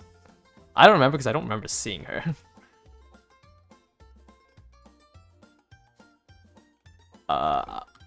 I don't know the answer to that question, but let me see how fast I can search it up for you. Mariano.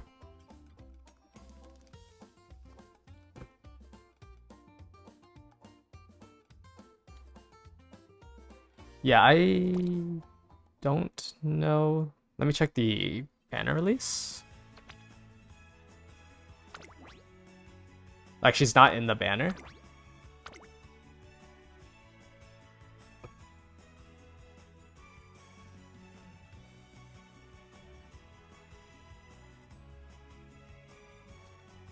Oh, I see her in the banner here.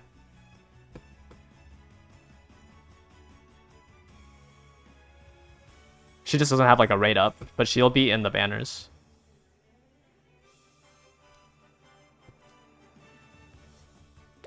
No worries.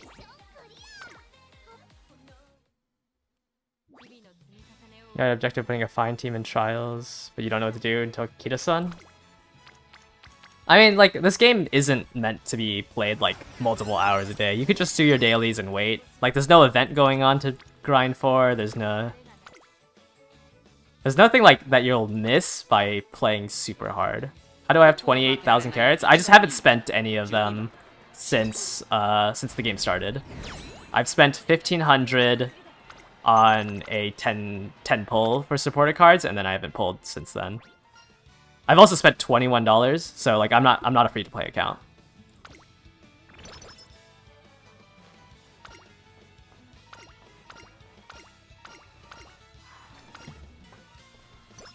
But this is like a 2 weeks of playing, and just like I probably have more than 28,000 because like I haven't been claiming any of my stuff, but like I have a somewhat decent, yeah, so I've only spent 1,500 carats, and then I bought the supporter card rookie pack, the $21 supporter card rookie pack. Oh, and the daily carats here. It was these two. I don't think the value of these are the value of the daily carats, I guess, is kind of worth it, but I don't think the value of the starter pack is the greatest, because at the anniversaries they'll release something like this, but you'll be able to pick what supporter card you want and like pick what Uma you want rather than it being random. So like I just have like I was able to purchase this, so that's why I was fine with purchasing it. But yeah, it's really hard to hit 30,000 unless you've been playing this game for like 4 hours every day since the game launched. But even then, like, Kita-san Black will last until August 1st. So you have 3 weeks to try to get to 30,000. Like, it shouldn't be too hard. You have 28,000 free to play and you started a week ago? Yeah. Like, you just basically would have to do what Zoki did, but over the next 3 weeks to get 30,000 free carrots, so it shouldn't be that hard. They'll release more missions, you'll have time to do the next event, which gives you like 2,000 carrots. You might not have 30,000 when Key Black first comes out, but you'll definitely have time to pick her up before the end of the banner. So don't worry too much about it. Like, we can see here, like, it ends at August 1st. You have a lot of time when it comes out.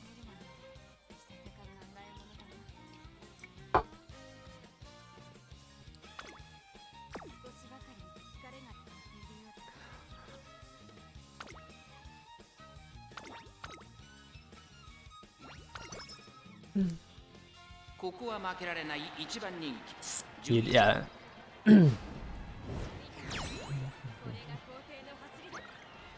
Yeah, and I still have like a lot of carrots that I haven't picked up. Like, I haven't gotten all the trophies. I haven't grabbed some of the missions, like the win. It was like the win like 29 mission or something like that. I think I'm missing like 3,000 carrots from grabbing all the trophies. Even though I made that video about how to get 9,000 carrots for having all the trophies. I'm just too lazy to grab them all.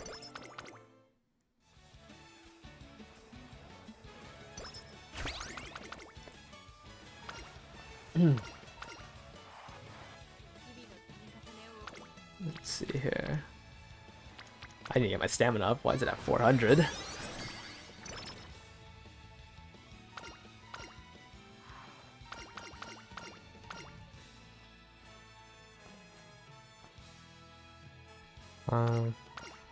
My game is lagging like crazy. What the? I don't have enough for Corner Connoisseur.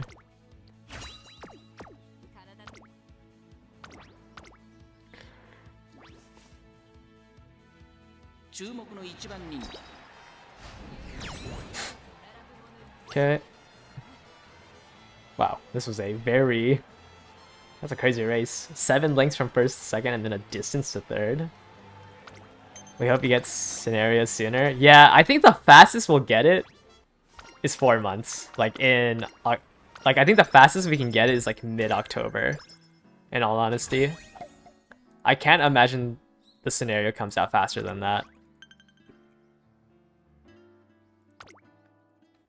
Because all the scenarios will have their own friendship. Their own friend. And this is like how they make a lot of money, is because a lot of people want to max limit break this for the new scenario. So I can't imagine they push it out faster than 4 months. So we are stuck with this scenario for the next... That's why, like, I don't know, it's... I wish they released it to Global sooner. But I guess, I mean, the game is still popping off like crazy, so I guess it's not too bad. Yeah, auto was implemented in Japan on their 4-year anniversary, which is insane that people played this game for 4 years without an auto feature. And I lost by a neck. But I mean, I feel like it shouldn't be too hard to implement because they've already implemented it before, right? So I don't know why it would take long. Like, on the Japanese server, this scenario is already autoable.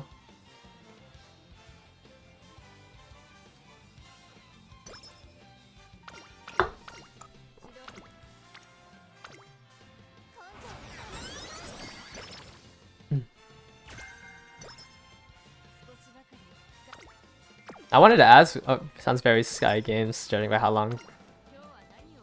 Yeah, even like the rental decks took until year 4. I don't understand why they don't have rental decks now, because they'd be stronger than like everyone's main decks. But the fact that that also took 4 years to like help out newcomers is pretty insane to me. Yeah, I mean, like Granblue Fantasy didn't even have sparking until like that incident happened.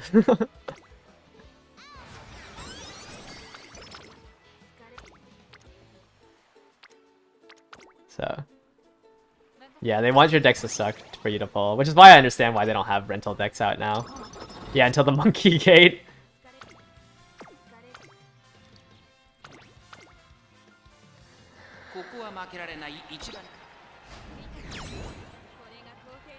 Yeah. I mean, like, it'd be crazy to call this game generous, but I mean, they're not, like, doing bad. Like, I think this game is fun as a free-to-play. Like, you'll be able to pull for your banners, you'll be able to do everything. It's just, there's, like, little things here and there that are kind of scummy if you look at it look at it. But, I mean, I still love this game. I'll spend money on it. The IP is good. But not, like, everything outside of the game is not crash grabby. So it's kind of hard to hate the IP. But they are very greedy.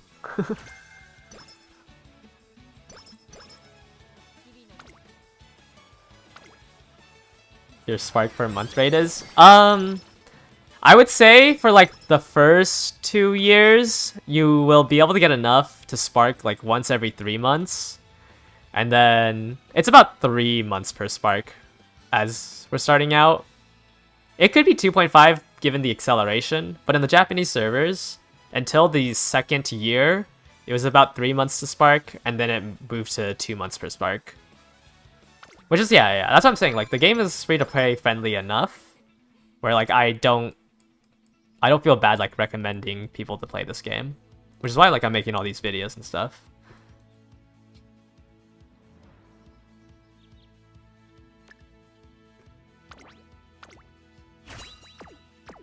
Like, if once you get a decent enough deck, like, once you get your Kidison Black, once you get your Super Creek, once you get your Fine Motion, like, once you have a full deck, and you only really just need to borrow, like, the situational card that's strong in that scenario, like, you can just spend your carrots to pull for an Uma every 2 months and be fine.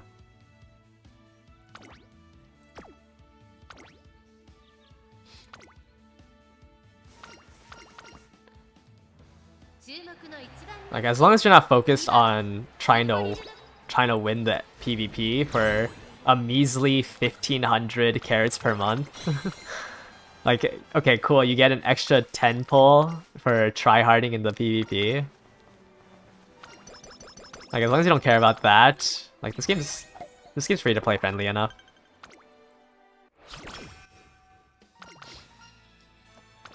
I mean, my enjoyment in this game is from making off-meta builds. And, like, that doesn't really need much money. Yeah, like, you can tell from, like, yes, they're very money hungry, but, like, this game's not a cash grab. Like, I don't see this game going to end of service. But yeah, a lot of the anime IP ones are pretty cash grabby. If they don't add any more PvP missions, then it'll be fine. Yeah, the only... I mean, after what, 4 years, the only, like, PvP thing, quote-unquote, is the Champions meeting. So, I mean, at least for the first 4 months... Well, actually, no, wait, that might be a lie. I think they had Leagues of Hero. Yeah, they had this one as well. The League of Heroes. Which was, like, a ranking thing. But, like, this one also, like, didn't offer that many, Like, the amount that you get from winning these isn't that much. So, like, you don't have to worry about trying to win. Sorry, I'm trying to organize my tabs right now. You don't have to worry about trying to, like, win the PvP. You won't get that too much. The power creep is just more so, like, to, like, have your Umas higher.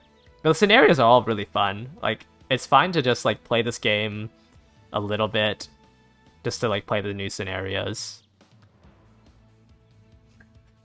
Yeah, the PvP missions are kind of hard. But, I mean, there's no, like, end date to the release celebration missions, so it's not like you're gonna miss out on it. Eventually, you'll be able to pick up the ticket.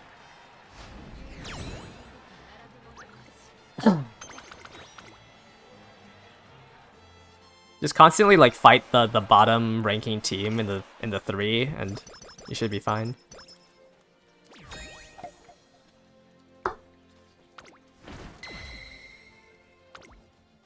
Yeah, that's my problem with, like, the Hoyoverse games as well, is that, like, every month you have like the end game tower, where like for some reason, you know, the banner character is extremely strong in it, so you're incentivized to pull on the current banner so you can clear all the floors in the tower or whatever.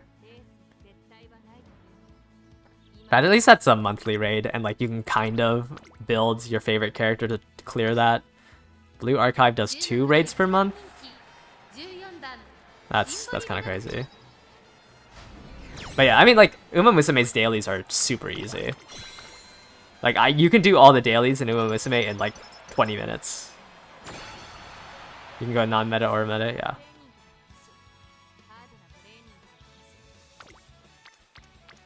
Yeah. I mean, like, yeah, that's just how all gachas work. Even like, I mean, that's the whole reason why like Monkey Gate was a problem, right? Was because they released 3 banners that were extremely broken. Like, it's just how gacha games work. I think this one, like, Uma Musume is pretty good because you can kind of build whoever you want, which is nice. In Blue Archive, there's very little overlap between the units unless there's supports. So, like, you have to have the wide variety of characters. That's kind of scary.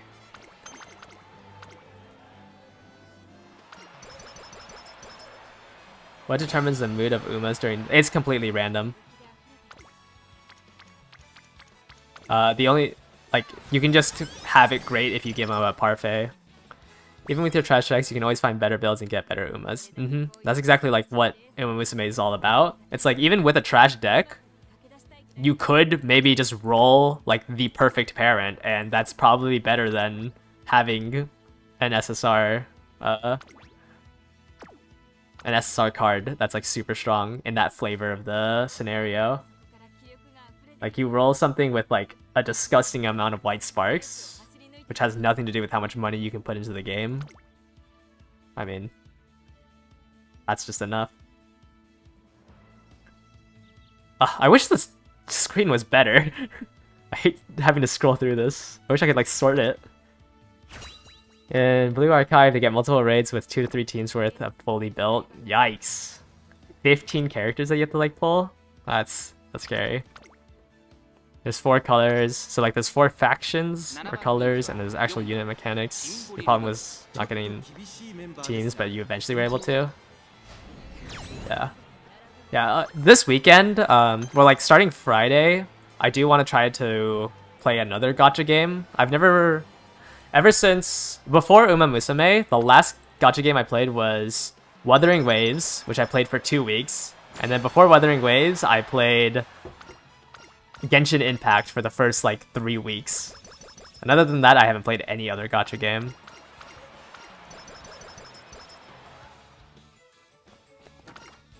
The thing with the Uma Musume's system though, like there's no like, I agree that there's no stable progression, cause like I'm 30 hours in, and I've made 0 progress, but you can make progress, like it's just all a coin flip basically.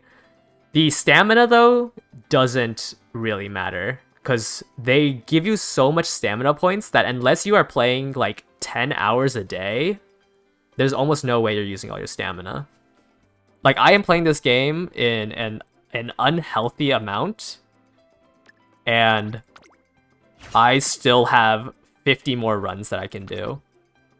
Oh, let me increase the total run counter. So, like, it's not the stamina that's going to be an issue, it's just that, like, the fact that the end game is rolling these random sparks that could make it useless. Like this run, I just wasted my 40 minutes because I didn't roll well. But it's not like you'll always have the stamina to do something, to do this. There's no external pressure. Yeah, there's no external pressure to progress. Like, you could invest all your time to get 1,500 extra credits. Like, you can work a minimum wage job for 30 minutes for that same amount. So there's no reason to chase the end game.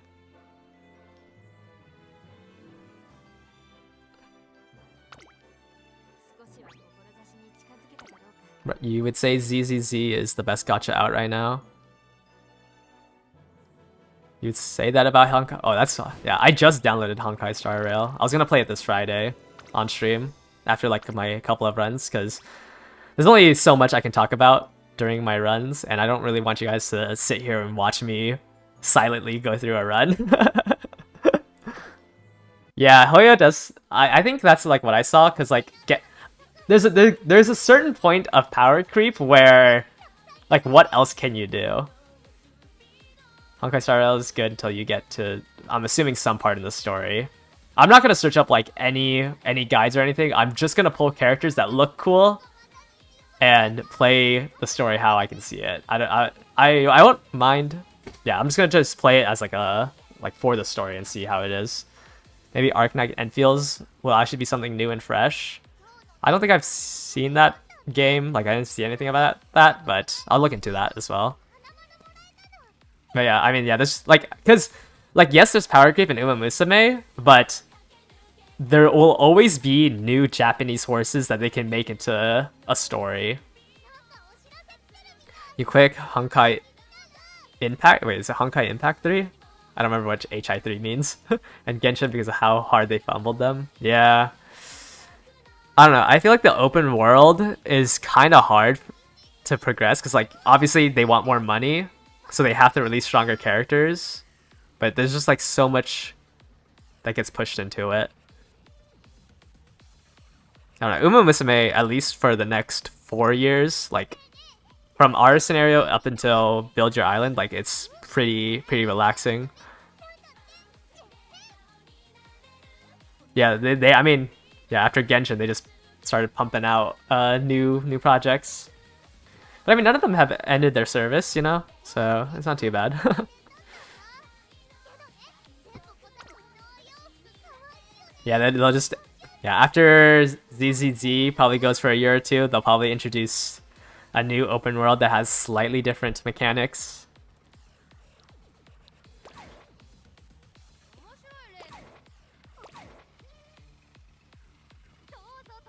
You wouldn't say Ruin since they keep attracting players and retaining them. Yeah, I mean, like I mean, they're still like all at the top, right? What's it? Sense Tower? Sense Tower. Oh wait, I don't want to look at. Gotcha. Let's look at the gotcha earnings. Like I'm pretty sure.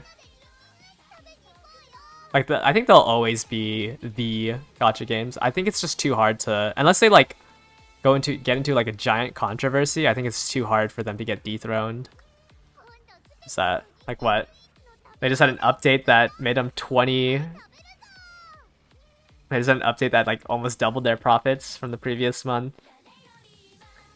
I know Wuthering Waves is pretty popular. Yeah, Genshin's just a love child. This will probably go up. This will probably go up because like isn't like the current banner or something some super overpowered character? I saw people complaining about that online. Like, I don't know. Gacha games is Genshin's the cash cow. Yeah, I feel like also like with gacha games is at a certain point once you invest that much time and money into it, like it's kind of hard to give up. And it's like part of your daily routine because of the dailies.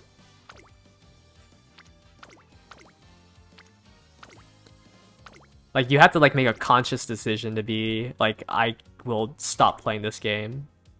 And it's just, like, a sunk cost fallacy of, like, I've already invested so many hours into it that I might as well keep doing the dailies because they're only, like, 15, 20 minutes long to do.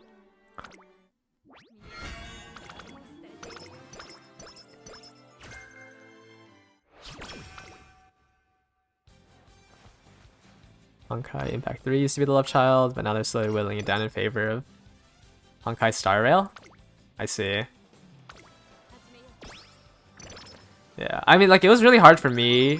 I mean, like, I got lucky where, like, Genshin and Wuthering Waves didn't, like, scratch the itch hard enough for me to, like, get roped in.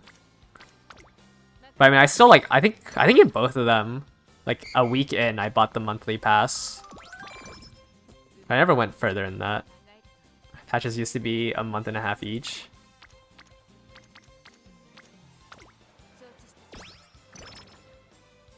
a patch every 2 months. I mean, Uma Musume is not any better. We're getting a new scenario every like 4 months. But at least like we'll get like a new like thing to do every month at least.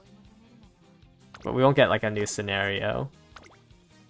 Or there's like a big gap between the scenarios, which is also a good thing because then you don't have to like shift the meta that much.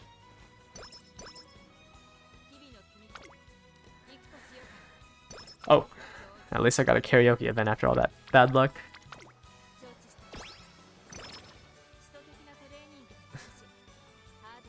I see. Yeah, because the Hoyo games are just like, you wait for your stamina to restore, and then you roll on like the artifacts, right? Or like the equipment or whatever it's called. Like there's no way for you to continue playing once you're out of stamina. Right? Is that how it works? Okay.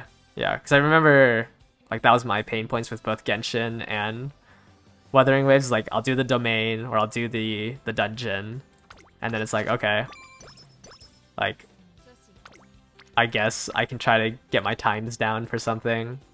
At least this one, it's like I know, like, you know, there's a goal that I can make and aim for it. I just wish there was more quality of life stuff out right now. Like, it's 2025, why am I clicking every single button? Yeah, but you're not stamina gated is the thing. Like, you can choose when you want to do the inheritances. And like, yeah, and there's like, with the inheritances, like, it's, I don't know, I think my main like thing with is like, I know that if I like skip a day in Uma Musume, like, it's not like I lost my stamina. But in the Hoyo games, like, or like in the open world ones, I felt like that if I capped out on my stamina, I was like wasting my time. Not saying that it's like a perfect system or anything, it's just, this is like the way that I prefer it.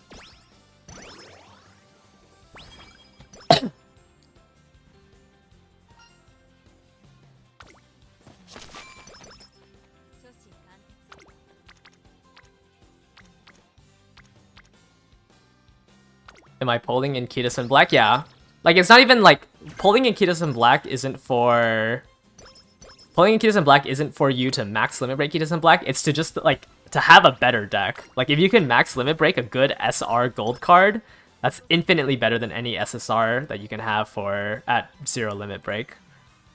Like, the earlier you can pull on the support... Like, the only reason why you should choose Kitasen Black is because Kitasen Black is the best banner... Like, best feature banner. You just need to pull on a support banner just to have a decent deck.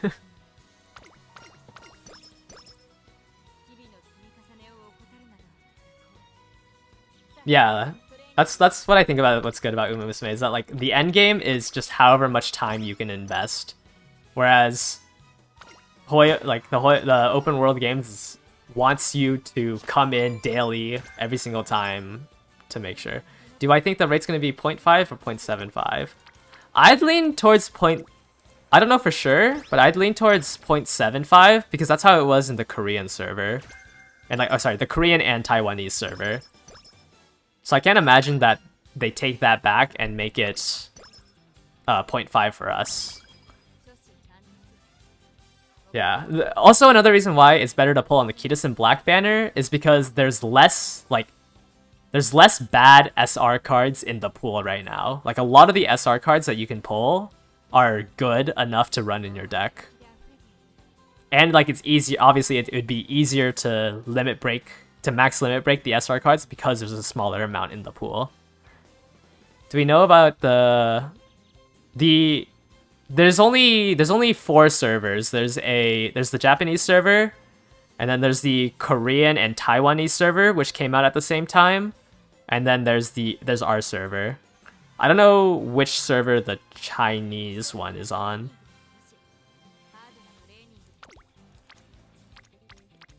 But But the Korean server and the Taiwanese server, even though they both they're on the Japanese one, okay. Even though the Korean server and the Taiwanese server both started at the same time, I think they are slightly like different. Yeah, Uma Musume is good as like just a like you don't need to play the game. All the other IP, like all the other media on the IP is also very good. The movies are like probably the easiest things to get into. I mean, it's just a story about Japanese horse racing.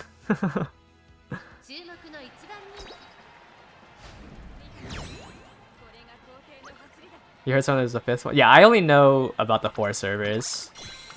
Well, I only really follow the Japanese server and this one, so I don't know too much information about the Korean and Taiwanese servers. I just know the Taiwanese servers have had like some issues where like they ended banners earlier than they said they would and stuff like that. You be on the anime? I kind of want to rewatch the anime. It's been a while since I watched the main series at least.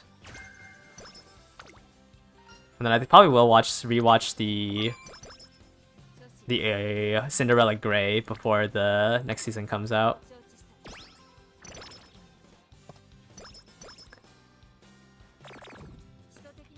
Yeah, I mean, like, I feel like all the money that people spent on this game went into the movies. The movie is insanely well made.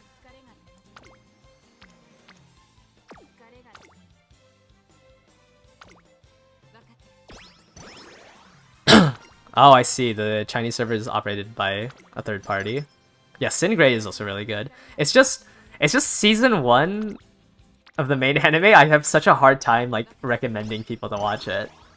Because like unless you love Uma Musume already, I feel like it's a rough, you know, it's a rough intro into the series. Because like they didn't know how much money they would get from the series, so it's not like the best in terms of quality. Yeah, Sin Grey, I think Cinderella Grey is my favorite series.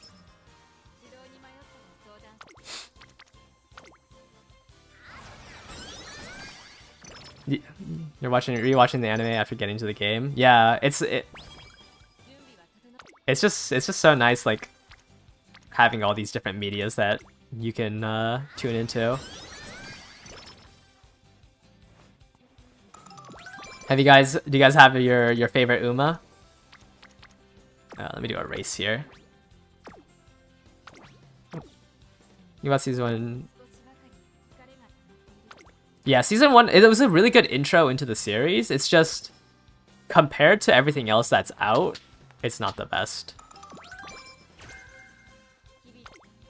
Oh, there's so many skills I need to pick up.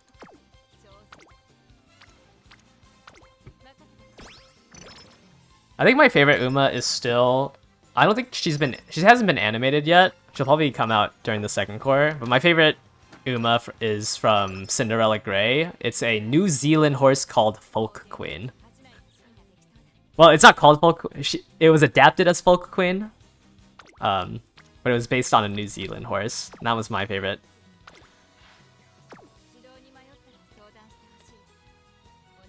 You posted a tier list of all the Japanese games and did a sorting based on vibes and looks, yeah. I mean, it can always change, you know? Like, Haru Urara is, like, slowly climbing up in my tier list. Like, my second favorite used to be Oguri Cap, but now that I'm doing this grind for Urara, like, she's closing in on second. She might be first if I ever win with her, you know? You like Agnes, but game-wise you like to build Gold Chip. Gold Chip is... I like the actual Gold Chip horse more so than the Gold Chip in the game. I just get so mad at Gold Chip in the game. Like, why do you turn off all the trainings?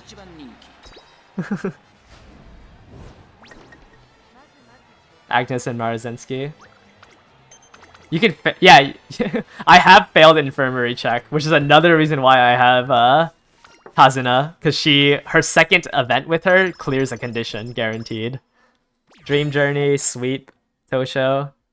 Favorite is Manhattan Cafe. Yeah, I wish they would do like an OV, like a side series of Manhattan Cafe. with like her whole story. He was running a Condor Pasta and she had a migraine to remove it and it didn't remove. Yeah.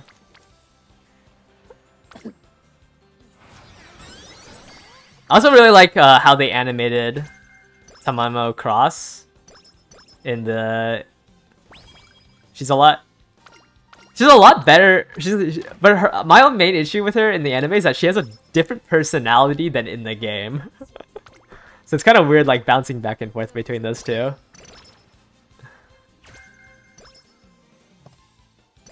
Same with, like, Symbole Rudolph. Like, she is a lot less serious in the game than in the anime.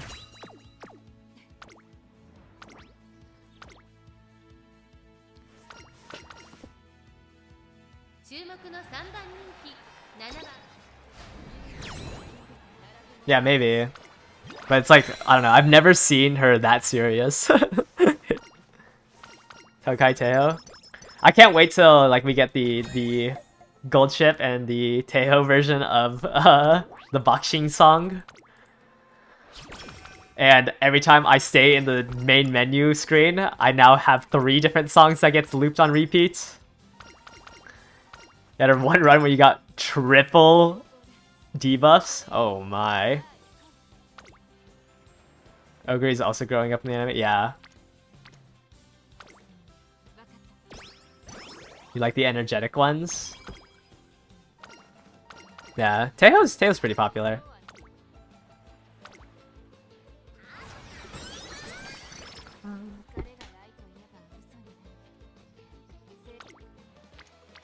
Let's do a wit training here.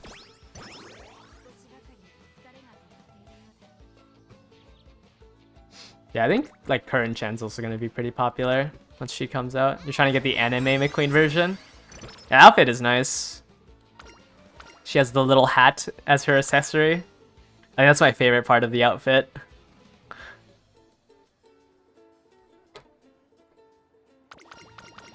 You always put you're part of the problem. I always have I always have this game like on my second monitor even when I'm not playing it, so I can like quickly film B-roll, and I'd say 70% of the time Boxing is playing in the jukebox.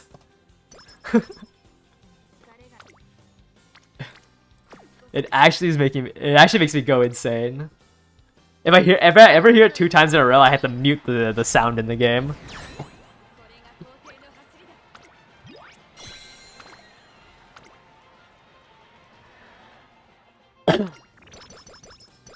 Oh, I missed your comment. You think that what held back in the first 3 seasons was that they were done by different studios? Yeah, I think I mean, they just didn't have the money to blow like they did with the movies and Singray. But now, like, I think everything coming out is gonna be a lot better, especially with like how popular it is in global. Like, if they can capitalize on it and do global showings, the IP is gonna go crazy. Yeah, you're now ready for the gold ships and the Tehos of that song. It's actually just a fight for which one can be played.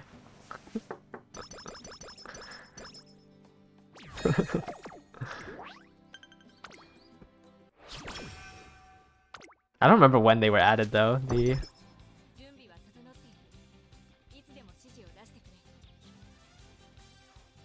Especially since we got the jukebox earlier.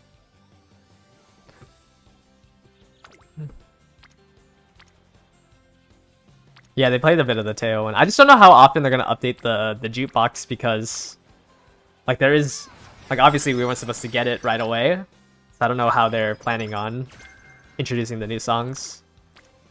I'd assume they do it every scenario, but I could be completely wrong.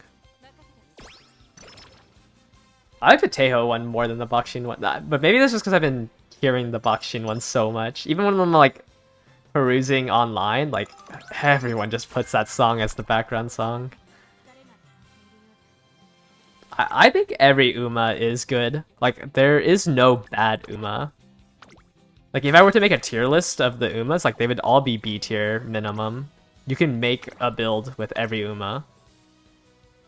One Hachimi in the jukebox, yeah.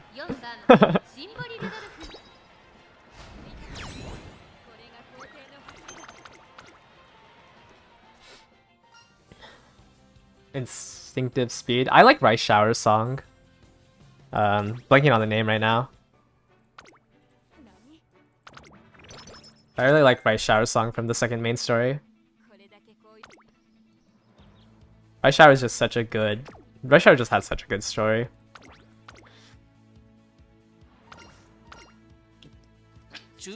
Yeah.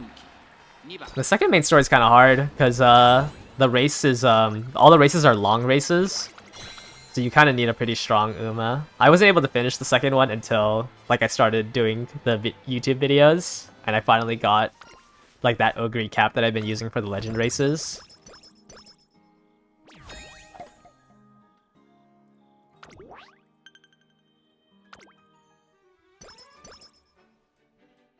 Yeah.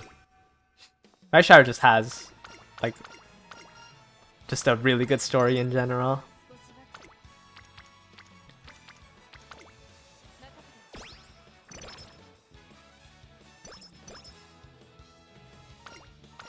You can't win the first race of Chapter 2. Yeah, long races are, like, so hard to do. The stamina cap is... The stamina, or sorry, the minimum stamina you need is, like, disgusting.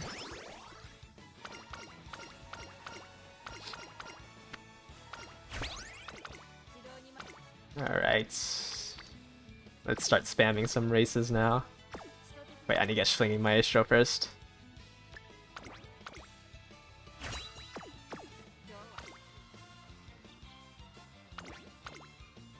Oh yeah, I'm not gonna make a video on this, but the new banners coming out tomorrow obviously aren't worth pulling. I feel like I don't need to explain that. Can I link the doc with the parents and genes again? Yeah. Not me. Control Shift B. Yeah, I won't make a video. There's like literally no point. Here you go. That's give some love to the Crazy Fellow. He put a lot of effort into that.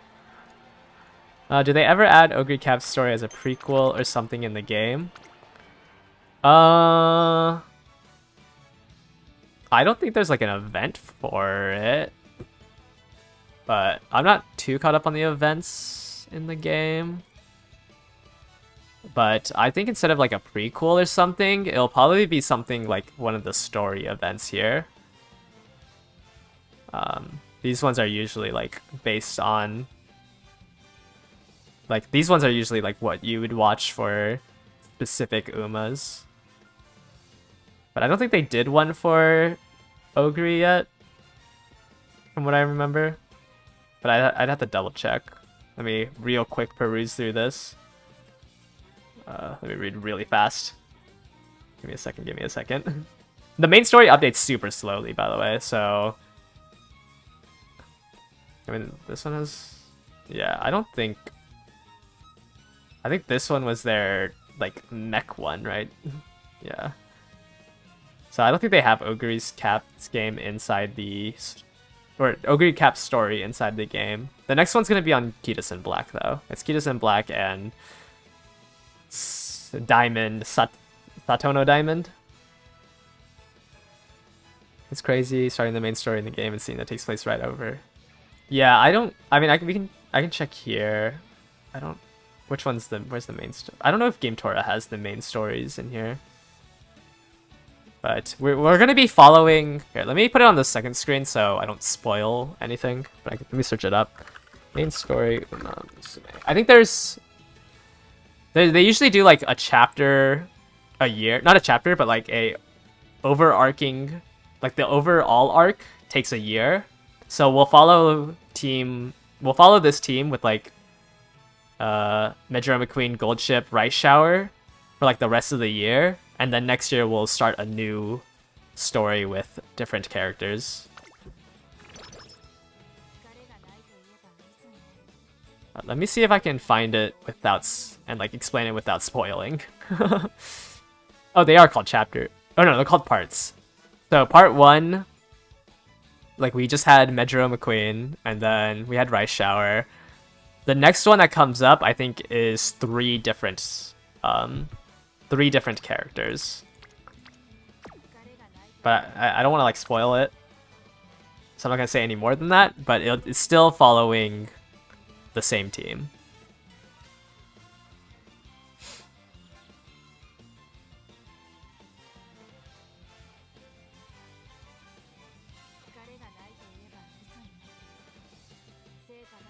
But I think the next chapter is gonna be really good.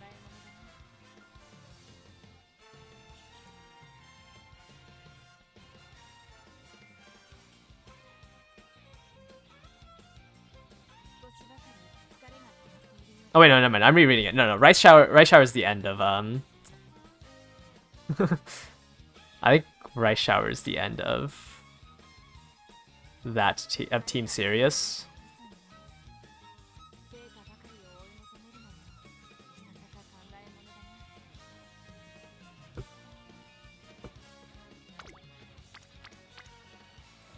Sorry, it's been a while since I've seen the main story. Also, like, it was really hard to translate it from the Japanese version.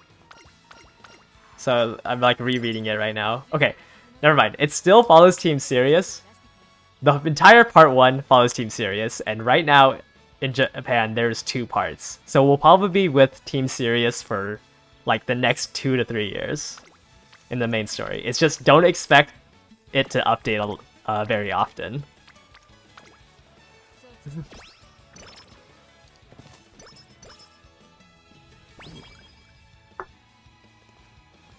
I just don't want to like spoil it with the horse, because if you search up the IRL horse, you kind of just spoil the entire main story, since it just follows their career, their like actual careers.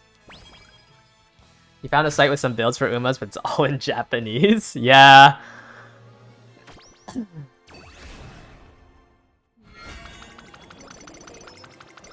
Yeah. Also, you have to be careful about the builds, because some of the builds will like ask you to do a certain scenario.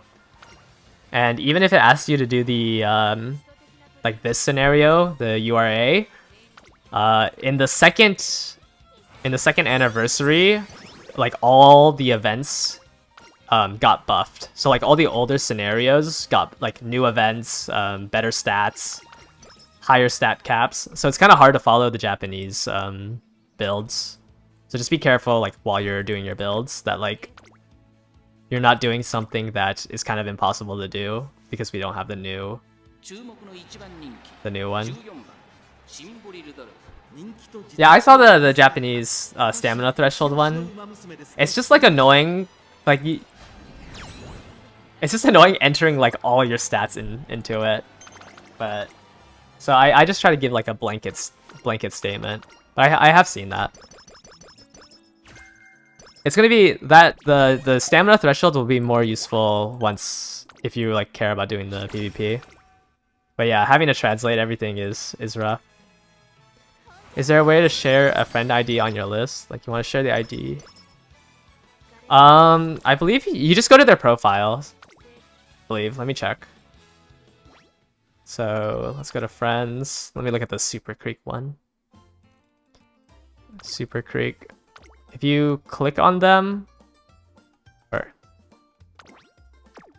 maybe not. I thought you were able to see their trainer ID. Oh, I guess not. Okay, yeah, it doesn't look like you can find their trainer ID then.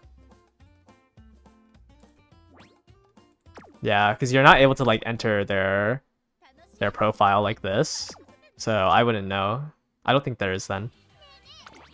Or at least I don't know the way. You seen some of the new events like Ball in the Pool trying to hit the other characters? Yeah, like there's like one scenario where you're like lost in a maze. Like they won't go like over the top yet, but like, and then there's like, you know, build your island. You're like actually on an island in the whole scenario rather than being at Tracen Academy. So yeah, build your island right now is is a crazy, like if you see the current, like there's so much like just things on the screen and everything. It gets eventually kind of crazy. The mech one is also like the mech one is kind of stupid too. I think the next scenario is not going to be that much different than the URA. So if you're like expecting something different once the first new scenario comes out, it's like whatever. But the third scenario, make a new track, changes up like the entire game. The third scenario is like everything that you've learned that I've like taught about like managing your stamina and stuff goes out the window. Like you have to relearn the game once the third scenario comes out.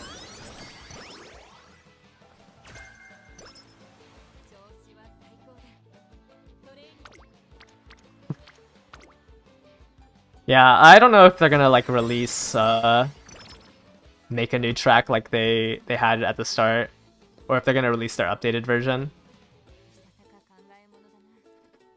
But the third scenario, like the third scenario's mechanics are so annoying.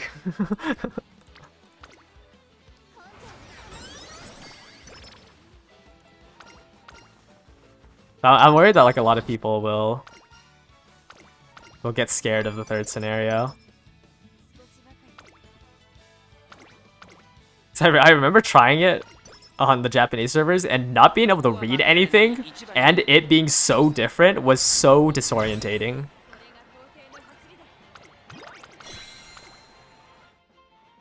Hopefully with translations and everything, it's a little easier to cover.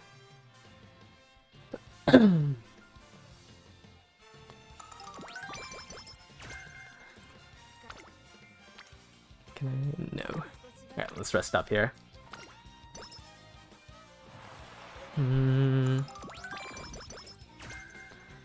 Okay, I'm gonna try to speed through this right now.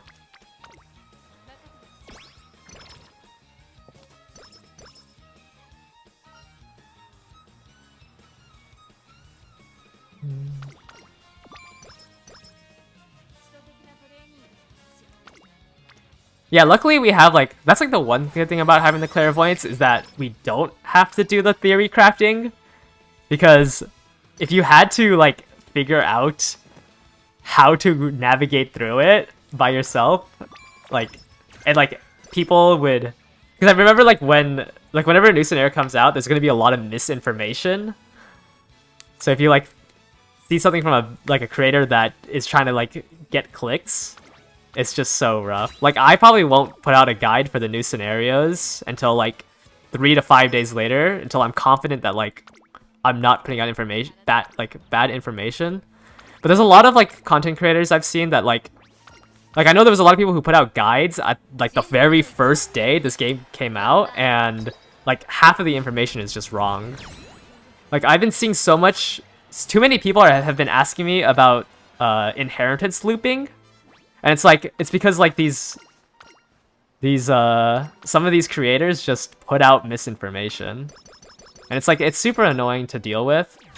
Like, I don't care about my views, so I'm not gonna put out a guide day one unless I know for sure that I'm correct. Which is why, like, I haven't done an inheritance one. I haven't done like a regular guide. Yeah, I saw like that as an issue on Twitter. And it's like it's insane to ask somebody to save for 6 months. Like, are you even playing a game at that point if you're not? Like, what's the point of playing a gacha game if you're gonna never do anything for the first 6 months of the game? I don't know. It's so... There's so much clickbait. Like, I mean, I clickbait too, but I try to like follow up on how I clickbait.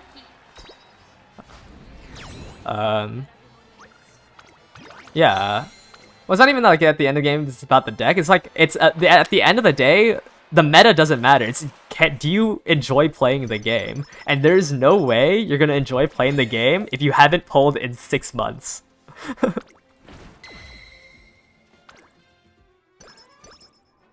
You have a double circuit for Pasa. Yeah, just keep grinding. The only approach viable if you already did a spark.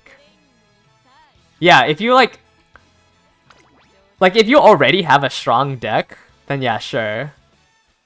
You know, or maybe like you re-rolled into like a god deck that won't really get upgraded from the next banner. Like, sure. Okay, then that makes sense that, you know, you're gonna save until the rerun. You saw my video. Yeah, I do think my it's because like the main answer on that video was supposed to be the fact that in the career you get a base 500 or you get a base of 400 on all your stat points. I should have had the stamina charts. I should have had the stamina chart inside the video. I think I posted a comment with the stamina chart, and like that's the main reason. But that was one of my earlier videos, and I do feel bad that some people were confused about that. Yeah, I should have done that. Maybe I should update the thumbnail then, because I can't really change it. But I might update the thumbnail and change the description then, if people are still confused about that. Because I think the video was too much about the race mechanics and less, and like I did like a passing statement about how you probably don't have 400 stamina to finish the race. So that was on my that one is on me. I'll go ahead and fix that after the stream. But I do think there's a pinned comment on that video with the stamina chart. Let me double check. But I know like a lot of my early views on that video were confused. Let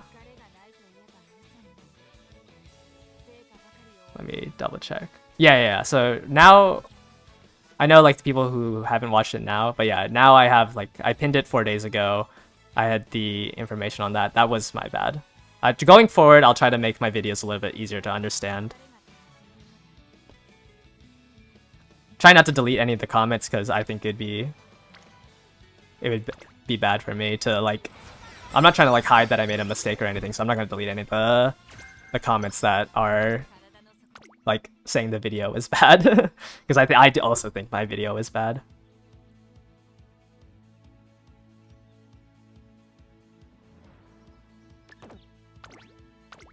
You can get a new card in all the banners anyways, so maybe you get a random Kidison Black from a daily pull.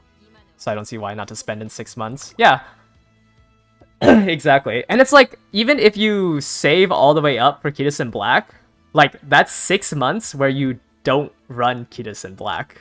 So like, yeah, you can borrow a max limit break one, but then like, what's the rest of your deck? Some random level 30 cards? I did, I might need to change one of my descriptions, but yeah, I do have the English version of the Google Doc. I think when I made that video, the translated version wasn't made. But I'll change the description of whatever one that video has of the translated version. I think it was, or it might be the same video. There might be the wrong version.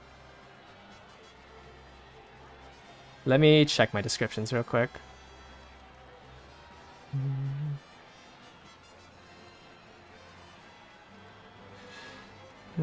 Sorry about that. All your career winners. Okay, yeah. Okay, let me real quick link the English version in that video. Yeah, when I made that video, the English version didn't come out. English translation. Thank you for pointing that out for me. Okay, it should be updated. Thank you. For Kidison, I think it's optimal pull until Spark or just dump everything into the banner. And it's just pull until Spark. There's like if you're pulling after the Spark, you most likely like your deck won't change that much more.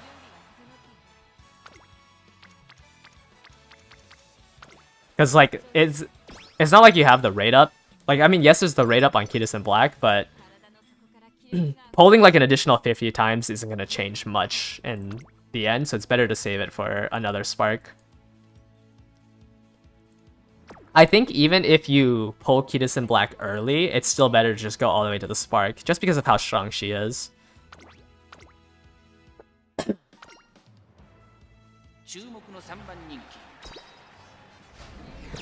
Yeah, and also like at the anniversaries, they'll do. Yeah, you need to save for Cafe. Yeah, get your favorite Umas. I'm gonna, after Kidison Black, I'm gonna save for the New Year's Haru Urara outfit. Yeah, Simbali is Simbali is crazy strong. I mean, TM Opera O is also very strong. Opera. If you look at her stats, like she was also crazy on the Well, I guess he was crazy since TM like they also have 7 major wins. This horse was disgusting on the track.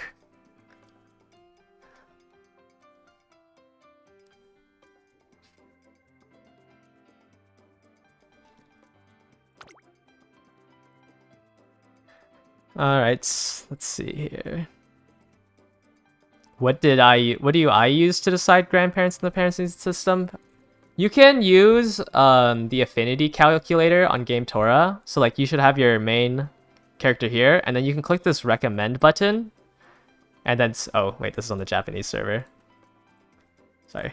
Okay, so you click the recommend button and it'll tell you who you should have as parents, and once you put the parents in, you can see who has the highest affinity for sub-legacies. If I really wanted to optimize the affinity bonus, I wouldn't use these as my grandparents. I would probably use these ones and try to do like dirts. But because I need to pass long distance, I need to pass a long pink spark. This is why I have Ogre Cap and Simbali Rudolph. As someone who wants double sparked on a Kitasen, level banner, and another gacha with similar rates, you can get shafted on your second spark. So I would only do it if you... Yeah. Pulling beyond a spark is just like such a low rate that like you actually hit. You might as well just save for another banner. Do I think the special week event is worth giving up in order to reroll for Kitasen? I mean, you don't have to... You can always just save your trainer ID and password on a on a piece of paper and then do a reroll, and then if you didn't like your reroll, you can just continue playing on your main account.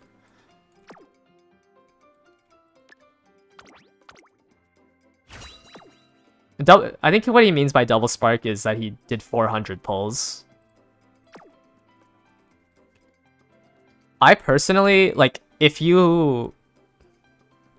It depends, I guess, on how many carrots you have, but...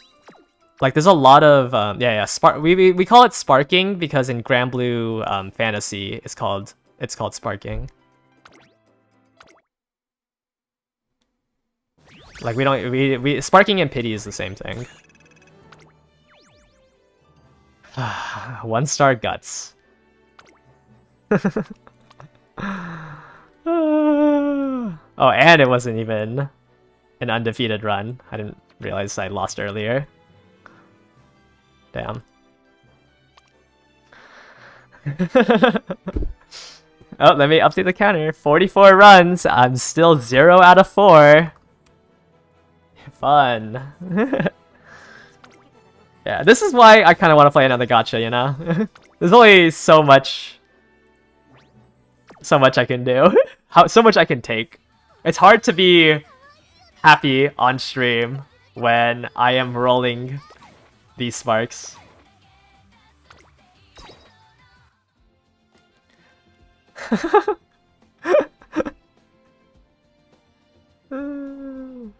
Zero stam 3-star. Wait, 0 stam 3-star or 3-star speed? I have 1 3-star speed. This one. Oh wait, no, this is my medium. Wait, I have 1 3-star. This is my 3-star speed. So I've gotten 2 3-stars in my 43 rolls. Or my 44 rolls now. So yeah, 3 speed here. And a 3 medium here. But it's kind of annoying on this one because I had all these skills and yet I only got 2 white sparks. And also I think I had 15 firsts. This one wasn't that good though because I started losing some random ones. I mean, you shouldn't be too worried about, like, they're gonna keep giving us these toughness ones. Like, I mean, what? I have, like, 1 here. Like, you'll get a lot of stamina restores. I guess if you, like, really try hard, you could get through a lot of it. 2 and 44 is like better than the expected value, isn't it? Let me think. So if it's a 1 in 5 for 5%, I mean, I think so, yeah. Let me double check the math for it. If it's a 1 in 5 and it's a, let's say it's a 7% chance, right? For yeah, so it's a 1.4% chance about to get a 3-star blue spark. So I would say yeah, it's better than the expected value. And then I mean, getting a 3-star medium is probably like 1, 2, 3, 4, 5, 6. 5% on a 1 in 6, so that's like another 1% chance. So yeah, I'd say like yeah, like I'm not unlucky in terms of inspirations. Yeah, I guess you could go through a lot of your stamina if you keep failing your missions as well. But I mean, I just think that, like, you would need to invest so much time to try to get rid of all your stamina.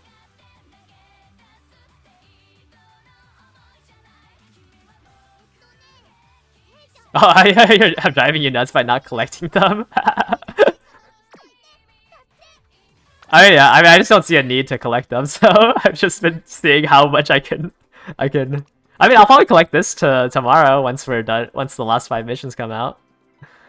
Do you think it's not worth keep pulling after Spark if your SR cards? Yeah, I still think it's not worth pulling to Spark, because at the half-year anniversary, we'll get Limit Break crystals, and that'll let you get like the last little bit of SR card break that you need. Because like the odds of you hitting that exact, like let's say you have what 40-ish, yeah 40-ish rolls after sparking, like the odds of you hitting that specific SR card that you need to max limit break is abysmally low. Because like even with just this, your odds of hitting exactly the the exact one you need. So this example, sweep. Like let's say example you're 1 off of sweep to get, like it's still a 0.75. Like that's the same odds of, that would be the same odds of hitting the SSR. And it's already like pretty low. It's already pretty low, like when you're trying to get to 200 pulls. So I would not pull after a spark.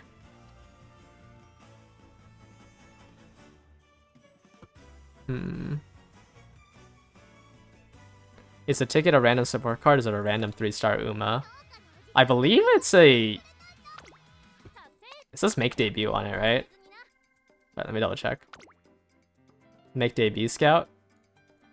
And can be used. Isn't that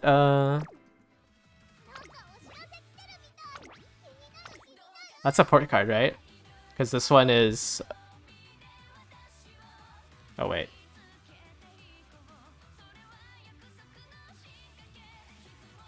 Is it?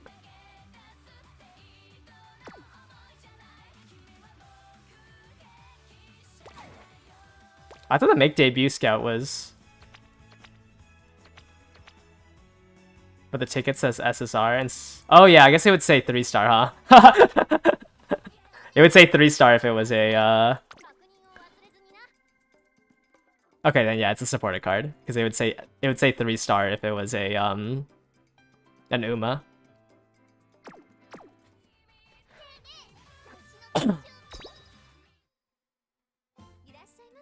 Yeah, and then okay. What else? I don't know if I want to do another run. I might have to make this El Condor Pasa. I don't know if I could. I don't know if this is enough points to stay in the promotion line.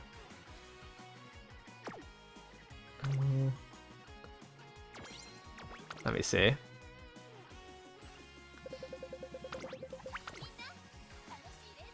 How well am I doing? Maybe give me one more dirt racer. My Ogre Cap's already so good, so I don't even know if like... Okay, never mind, I lost that too. There.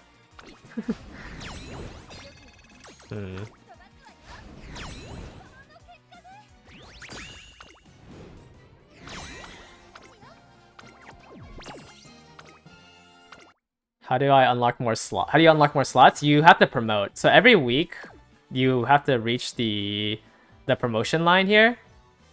And at class 2, you'll unlock the next 5 slots, and then at class 3, you'll unlock all the slots here.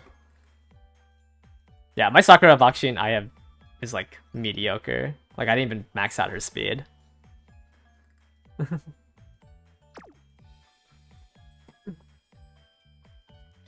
I think the only reason why I haven't made my El Condor Pasa yet is because I've been debating on buying this rookie starter pack. For the ticket and the tenfold. It's like, so that's what, 2 3 stars and a tenfold on the banner. Or I guess 9 other trainees. Yeah. The A1's pretty worth it. It's 600 paid carrots and then like enough to level up a supporter card to 30. I would just say that like the limited offer carrots are not worth it. Like there's no way 7,500 carrots is worth $70. like like these 2 limited offers are such a bad deal too.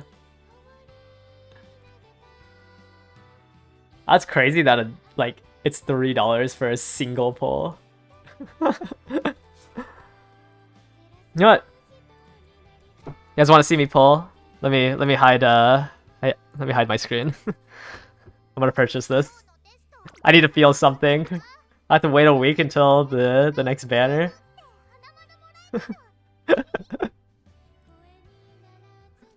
Do I ever recommend spending money on this game? No. Stay free to play.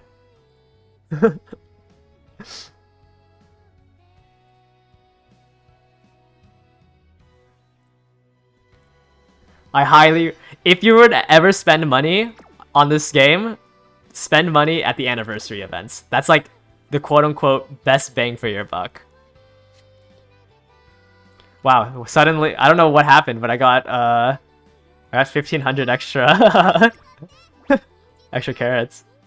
Whoa, where did this come from? What? What?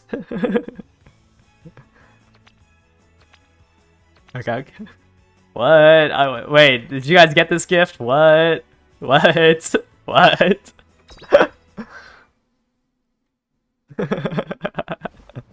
Yeah, they're gifting it if you lose $21 in your bank account. They'll gift you things.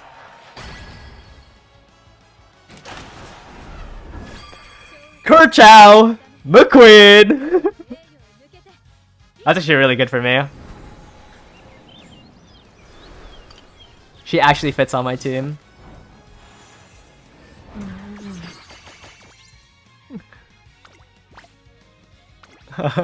That's really good. I was missing a medium slot. Okay, I haven't pulled a duplicate yet. That's a surprise. Might have jinxed myself. Yeah. But okay, so these actually I don't know if you can get Tian Opera, so I have a like a little bit more than a 50-50 chance to not pull a duplicate. I would really like the gun girl, you know, Taiki Shuttle. Let me see. Where are the feature? Okay, yeah. It's just these ones. So I own 4 of them. I don't own 5 of them. Yeah. Let's go ahead and pull.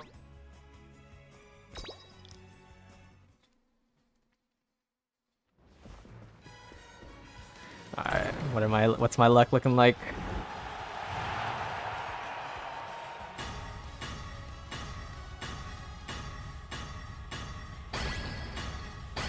Oh! A bonus one? Okay, Mati cut. Mati cut. Okay. Holy tagline! No! No way!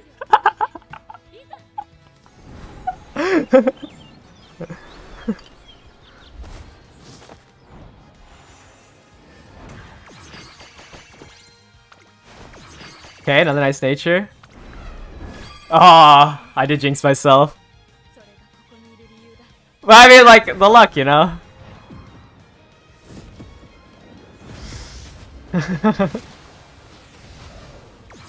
Fine. Ogre Cap is a good one to get a duplicate on. So I got one new. It is what it is, you know? I got a whole bunch of goddess statues. I got one new one. Okay. Then I most likely won't pull on Uma banners. So I'll probably just finish off my team by making El Condor Pasa. Yes. Yay, a full team.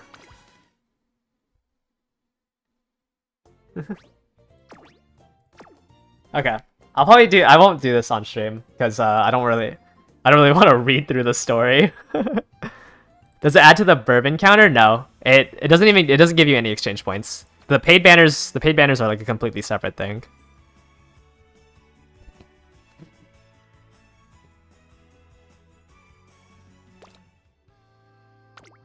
Okay. Well, I mean, once Ogre Cap's legend thing comes out, I can probably I'll probably get the 80 to star unlock her. Which is pretty good. She's a pretty strong dirt racer.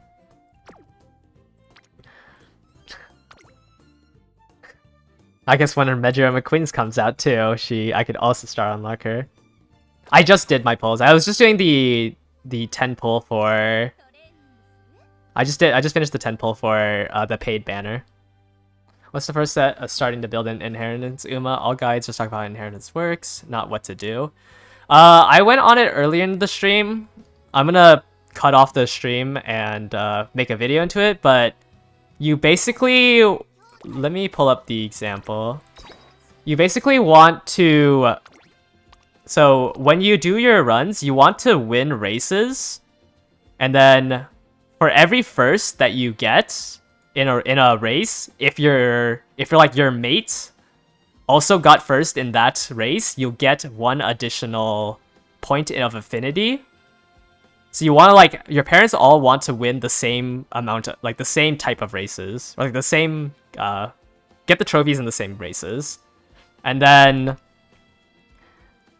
in terms of, like, getting the blue sparks, where is it? In terms of getting blue sparks, you can get a 3-star spark by having more than 600 in that stat. So, for example, when I rolled for the blue sparks here, if I rolled speed or stamina, there was about a 5% chance for it to be 3-star here. So you want to think about like what races they're winning for a higher affinity, and then get your stat that you want the spark in to increase at a higher level. Pink sparks are just a random chance. Can I show my deck? Yeah. Keep in mind that my deck works because I am running a lot of speed sparks in my... Or actually, it'd probably be better if I went here. Yeah, let's go with my latest one. So, the only reason why I'm getting away with 2 speed cards is because all of my legacies are speed. Right? So, whenever I get the legacy up events, I'll get a whole bunch of speed. So, I cut 1 speed card for stamina. So I'm able to get my stamina at a higher level. Because I'm fishing for a stamina spark right now.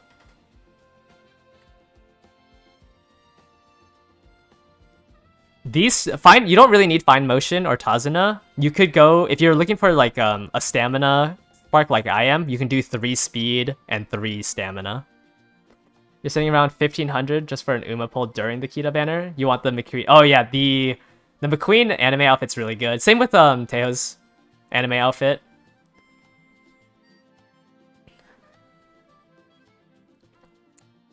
Yeah.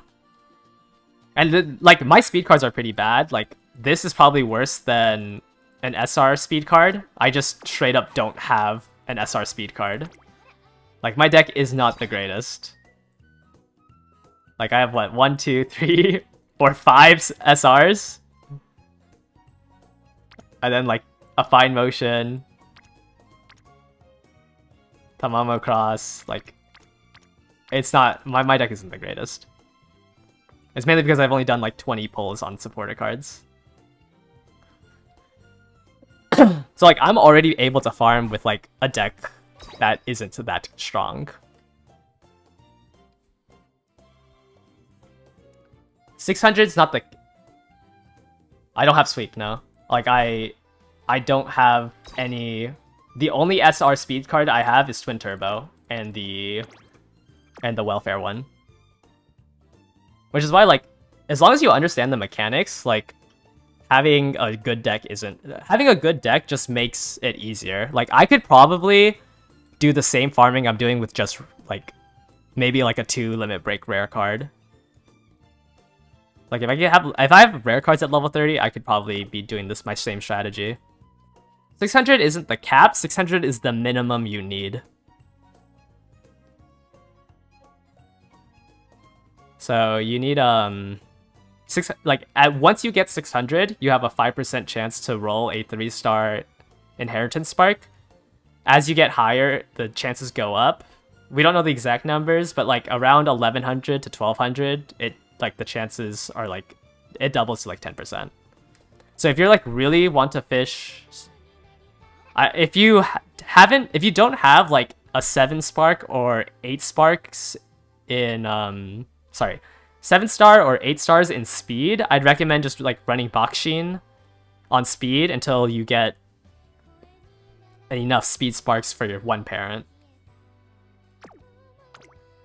Yeah, but I think off stream I need to train like what McQueen,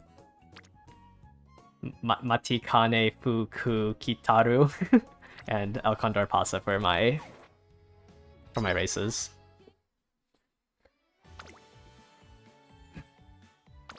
So is it sprint? Oh man, this is so annoying to go through because it's just all Rudolph.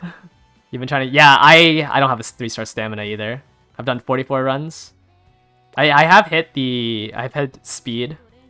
That stamina is kind of hard to get through. You got 3 different 2-star seeds. What can you look at? What characters run? Where can I look? Which character? You can look at Game Tora if you don't have it. If you're like looking at it in game, like in your training sector, for example, like let's look at the ones I need. So I have Mati. I'm not gonna say her name. Like she's a medium long distance runner. It's just whatever distance they're good at usually. Like McQueen is medium long as well, and like Dirt, mile medium long. So I most likely need to make another sprinter. Do I have another sprinter? E, G.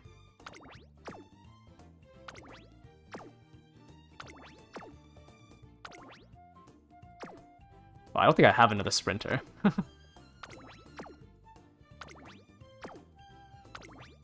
Oh wait, I have King Halo, so I need to move King Halo to sprinter. Yeah, if you're talking about like what career runs they need to do, then let me pull that up. Are you talking about, or yeah, were you talking about Team Trials or like what career runs they were doing? Let me move King. Okay. Oh, you had an S in mile, that's why. Okay, whatever. You'll move to... Guess I need to do a mile long and then El Condor Pasa on dirt. I'll be able to finish this team. So at least, wow. Okay, where's Gold Chip? Oh my. There she is.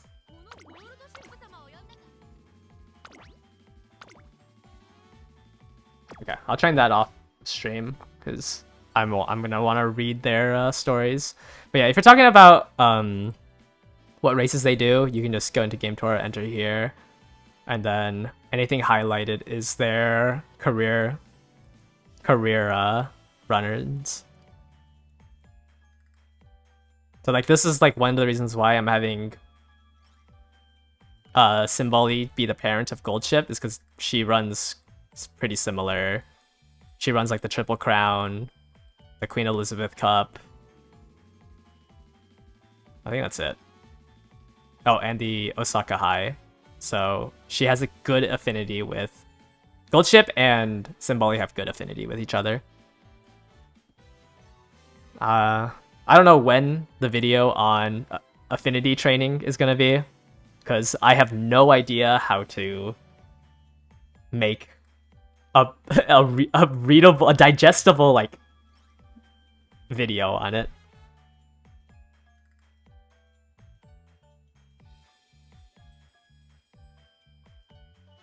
Let me see. What can I look which character run in a race in game? Okay. I mean, it's the same. Yeah, it would be the same page then. You just character and then search up the race that you want to run. So let's say Kinen. Let's say Hermina Kinen. You can set like what the minimum aptitude it is for it, and then who has those minimum aptitudes.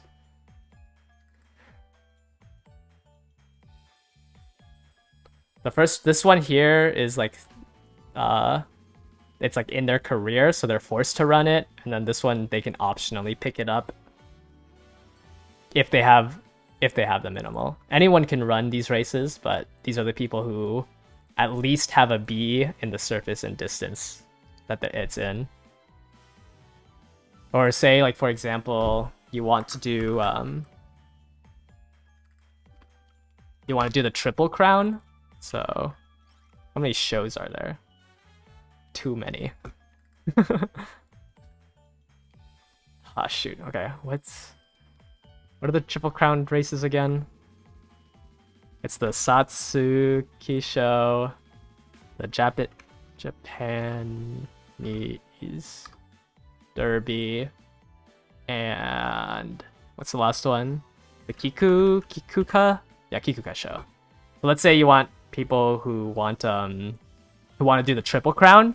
You can see that these people have the Triple Crown in their objectives, and then these people who can do the Triple Crown. Can you tell you how can you use the Ogre cap support? Because I only see speed and stam and speed decks. Like in terms of power, right now power isn't like too important, so not a lot of people are going to be running it. Currently both guts and power aren't that useful. She'll eventually like power will eventually be a little bit more useful, especially once you get to the point where like once the new scenario comes out, it gets a little bit easier to max out your stat. So that's when people start dropping a speed card for a power card. But currently we don't really use power. Like once Kitasen, like if you have a max limit broken Kitasen Black, once you have a max limit broken Kitasen Black, you can kind of drop a speed card, and that's when you can throw in a power card. But it's also like power cards are like kind of meh, because when you run triple speed and you train your speed that much, your power also goes up. So I would say mostly people put power cards in for what skills they have. I don't remember what the Ogre cap skill was. I'd have to double check. Ogre. I mean, she has Furious Feet, I guess. Which isn't like the best skill. But I guess the only other way is to get it on Grass Wonder. But I think there's better skills to buy than Furious Feet, so I wouldn't say that people run this card. Just because it's easier to train your speed and get power that way than to get a rainbow on your power. Yeah, her hints aren't that good. Like, she has a Pace Chaser and a Late Surger. And Furious Feet is just not that good of a skill compared to everything else. Is it only career runs that matter for inheritance? Or it's any race. Any G3 to G1 race. So, like, going back to my example, what I'm trying to do, you never pick Rainbow and Power, yeah. It's just like, why like you should just train speed instead. You don't need that much power, so it's just better to train speed. Okay, let's go. So currently, this is my goal. This is what I'm planning to do for my inheritance. So I'm gonna have Simboli Rudolph and Ogre Cap be the parents to these two, who are gonna be the parents to my Urara. What's it? I think it's this one. So it would be anything that has. So the finales are not considered part of it for the inheritance. It'd just be anything that says G1, G2, or G3. If you get the triple crown, which is the Kikuga show, the Kikuga show, the Satsuki show, and the Japanese Derby, that's an additional point. So then if the inheritance here was the one I wanted, then on Ogre Cap, I would try and see all the races that I can match with it. And then for each one, it's a point. For the Japanese Derby, for the Triple Crown, it's an additional point. So let's say that they share 10 races. Ogre Cap would give you 10 points. Simboli Rudolph would give you 10 points. This side would also give you 10 points. So that would be 40 points on the grandparents. Then, like, hopefully King Halo could try to race the same 10. Goldship can hopefully try to race the same 10. Actually, King Halo probably can't because I don't think she has good medium-long aptitude. Goldship has good medium-long aptitude, so she can probably also hit the 10. So I get 30 affinity from here, and then probably somewhere around like 25 affinity here. So that's 55 affinity from the hidden factor, and then there's a base 40 affinity for how much they are similar to Urara. So that's like 100-ish affinity, which is enough for me in my scenario.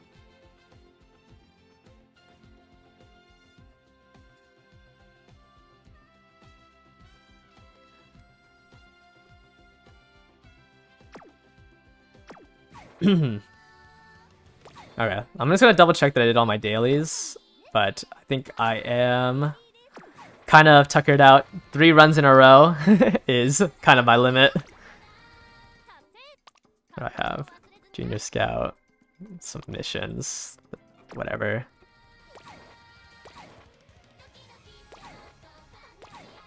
Yeah. Okay, I have all my dailies done. Our next event is coming out in a week.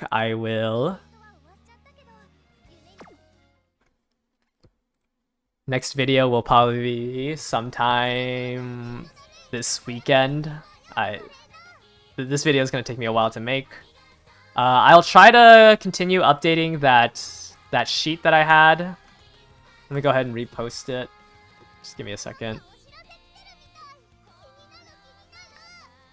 Is it this one? Sorry. I'm gonna repost it, but I'll try to update it sometime soon. I want to put an estimation on like I want to put an estimation on when certain events are gonna come out, and like when the main story is gonna be updated as well. But right now it has the dates up until the summer when Goldship comes out. Anything in the red, just like add like a month to the date. So like, for example, the original Fine Motion, it can come out anytime between January and February. It's so far in the future that I think it's very inaccurate, the date. These ones are a little bit closer. At the start of every month, I'll be updating it, so don't worry about that. It'll be more accurate as the closer we get to it.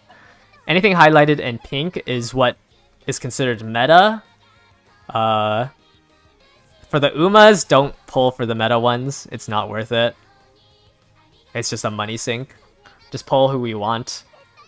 I'll keep reiterating this. Like, do not spend money on this game if, like, there's no need to spend money on this game.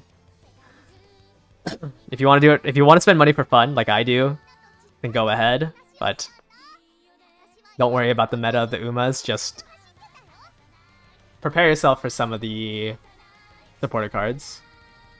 Scenarios are probably updating every 4 months, so we'll get new content, new major content, like every 4 months.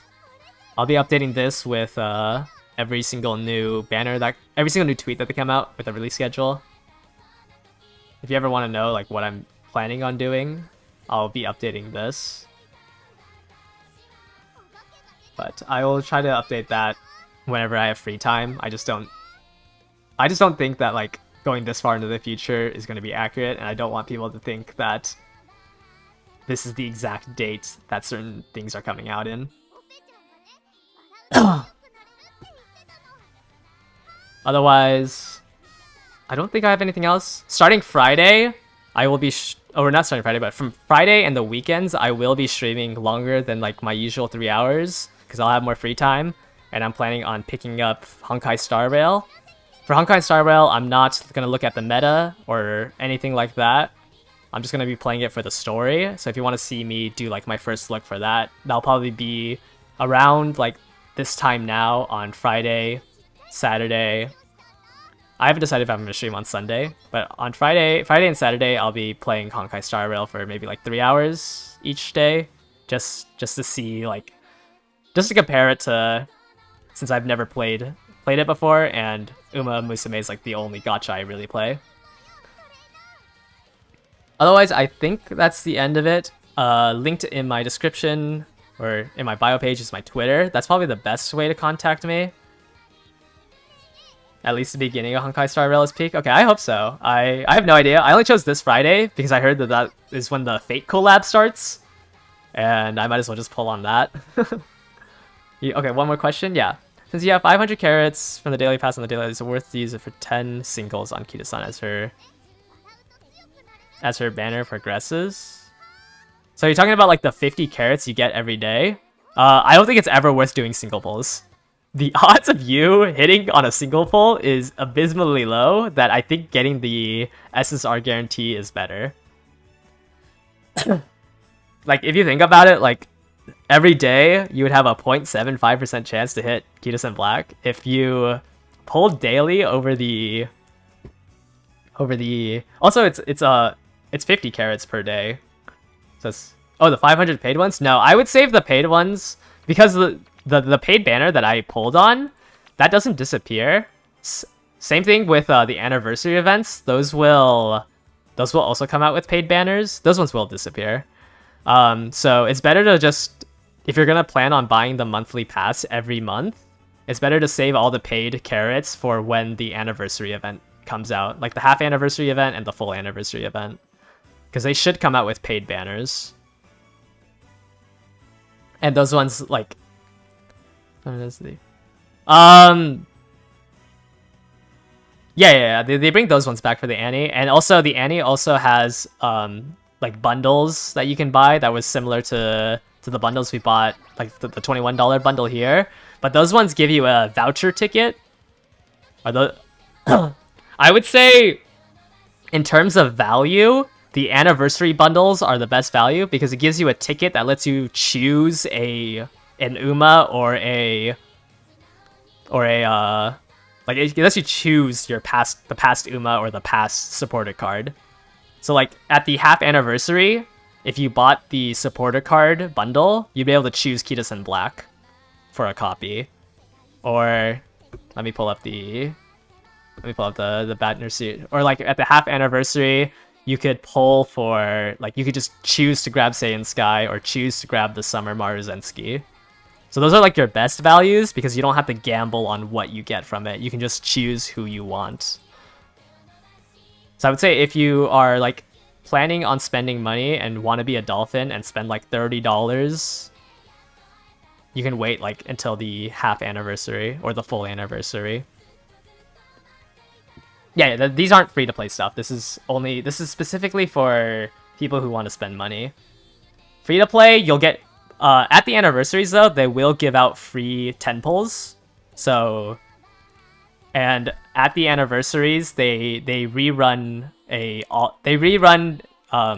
all banner, which is just like every single one. But I would say always never spend your paid carats on banners that aren't paid. because the paid banners always have more value than anything that like a meta banner could have.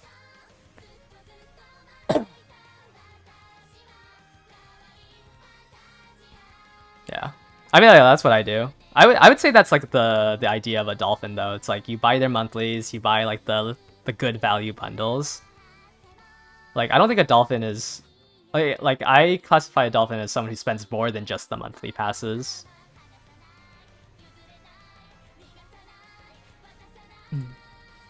They're pretty generous during the anniversary events, so at least if you do enjoy this game and you're like debating on whether or not it's worth it, at least try to stick out until the half anniversary because they become very generous during then.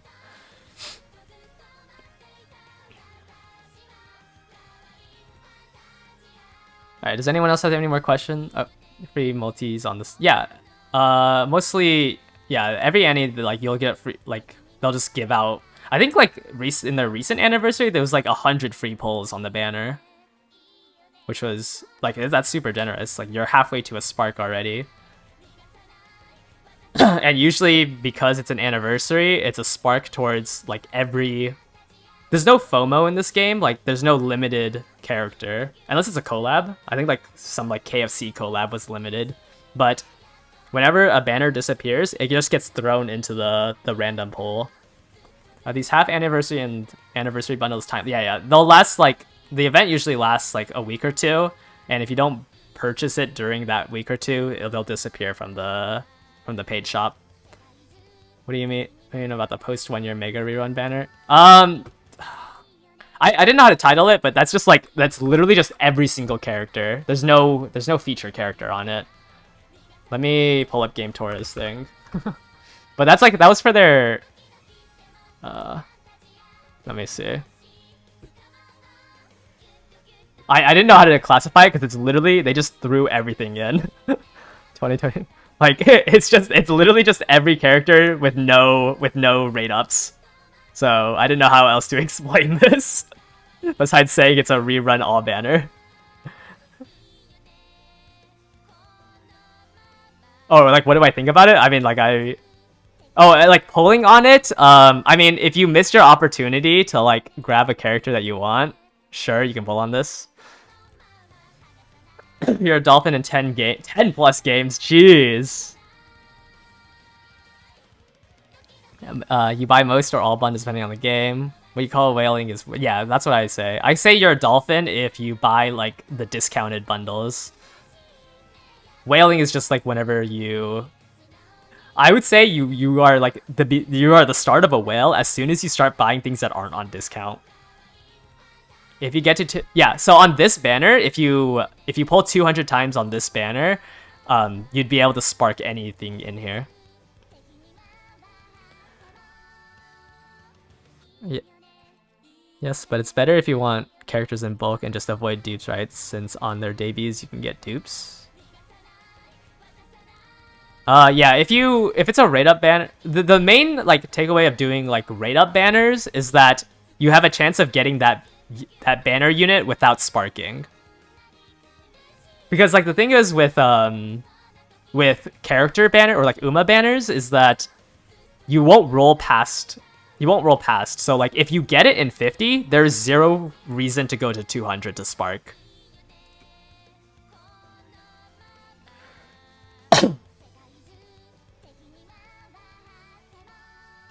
So like either way, like it's not like this is a better value to pull if you want like multiple different ones, because you will just stop pulling on the banner. So if you want a specific character, we're not even if you like see a character that's like, oh, this one's better than like all the other random ones I can get, it's better just pull on their rate up banner, because there's no point of going to spark. I think like the value you lose by forcing yourself to spark on the rerun banner is a lot worse, because you can't choose who you want until you hit 200.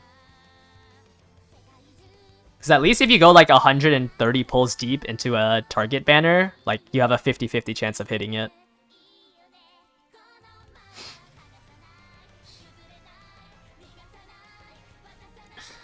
Which is why I wanted like this out so you guys can like see it, see like the expected date, and then you can go to Game Tora. You can go to characters. Even on global, you can just click show upcoming characters and like look at who you like on here. But I probably won't be pulling on the Uma banners. Like I don't really care about getting the PvP Saiyan Sky. I just want this outfit. Because I hate her regular outfit. I do not want my Haru to be running in bloomers.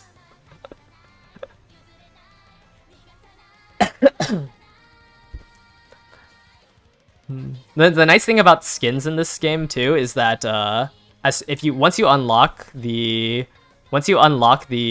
skin, you can run both of them. So you can run the original gold ship with her original skill, Anchors Away, with the summer skin, or you could run this version with her original skin if you want. So once you unlock like the alternate version, you can use both of them interchangeably. Yeah, Christmas Ogre is really good. She's also just like a really good unit because her skill is very strong. Christmas Eve Miracle Run. It's like really easy to activate. Because if you just have like, you just need to have like Swinging Maestro and like Gourmand and 777s, and you can guarantee activate her Christmas, her skill that gives you 3 different effects for 5 seconds. She's really strong. She's one of like the quote-unquote meta cards, or meta picks. But she's also just like really good looking. But yeah, she gets, if you activate 3 stamina recovery skills, which is usually gonna be Swinging Maestro, her Gourmand, and then 777s, because she'll be usually doing a medium or a long, she will get more speed, more acceleration, and get like half of a gold recovery.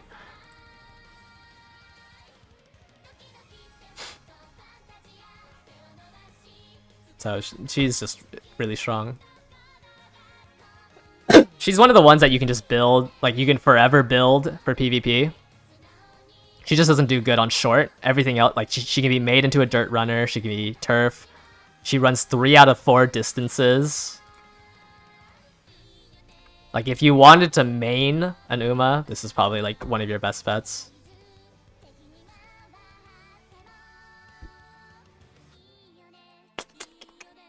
Okay. And then, okay, any other questions? Or I'm gonna end the stream here. Because I need to get going.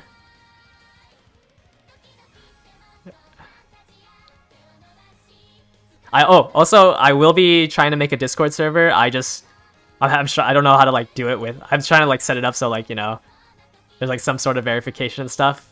I'm not used to doing that, but I'll try to get that out by this weekend as well. And that way, you guys can use Discord instead of Twitter to contact me. But yeah, otherwise, I will finish the stream here and end it here. Thank you guys all for watching. It's really nice knowing that you guys are all here sticking out, you know, talking in chat. Alright, see you guys.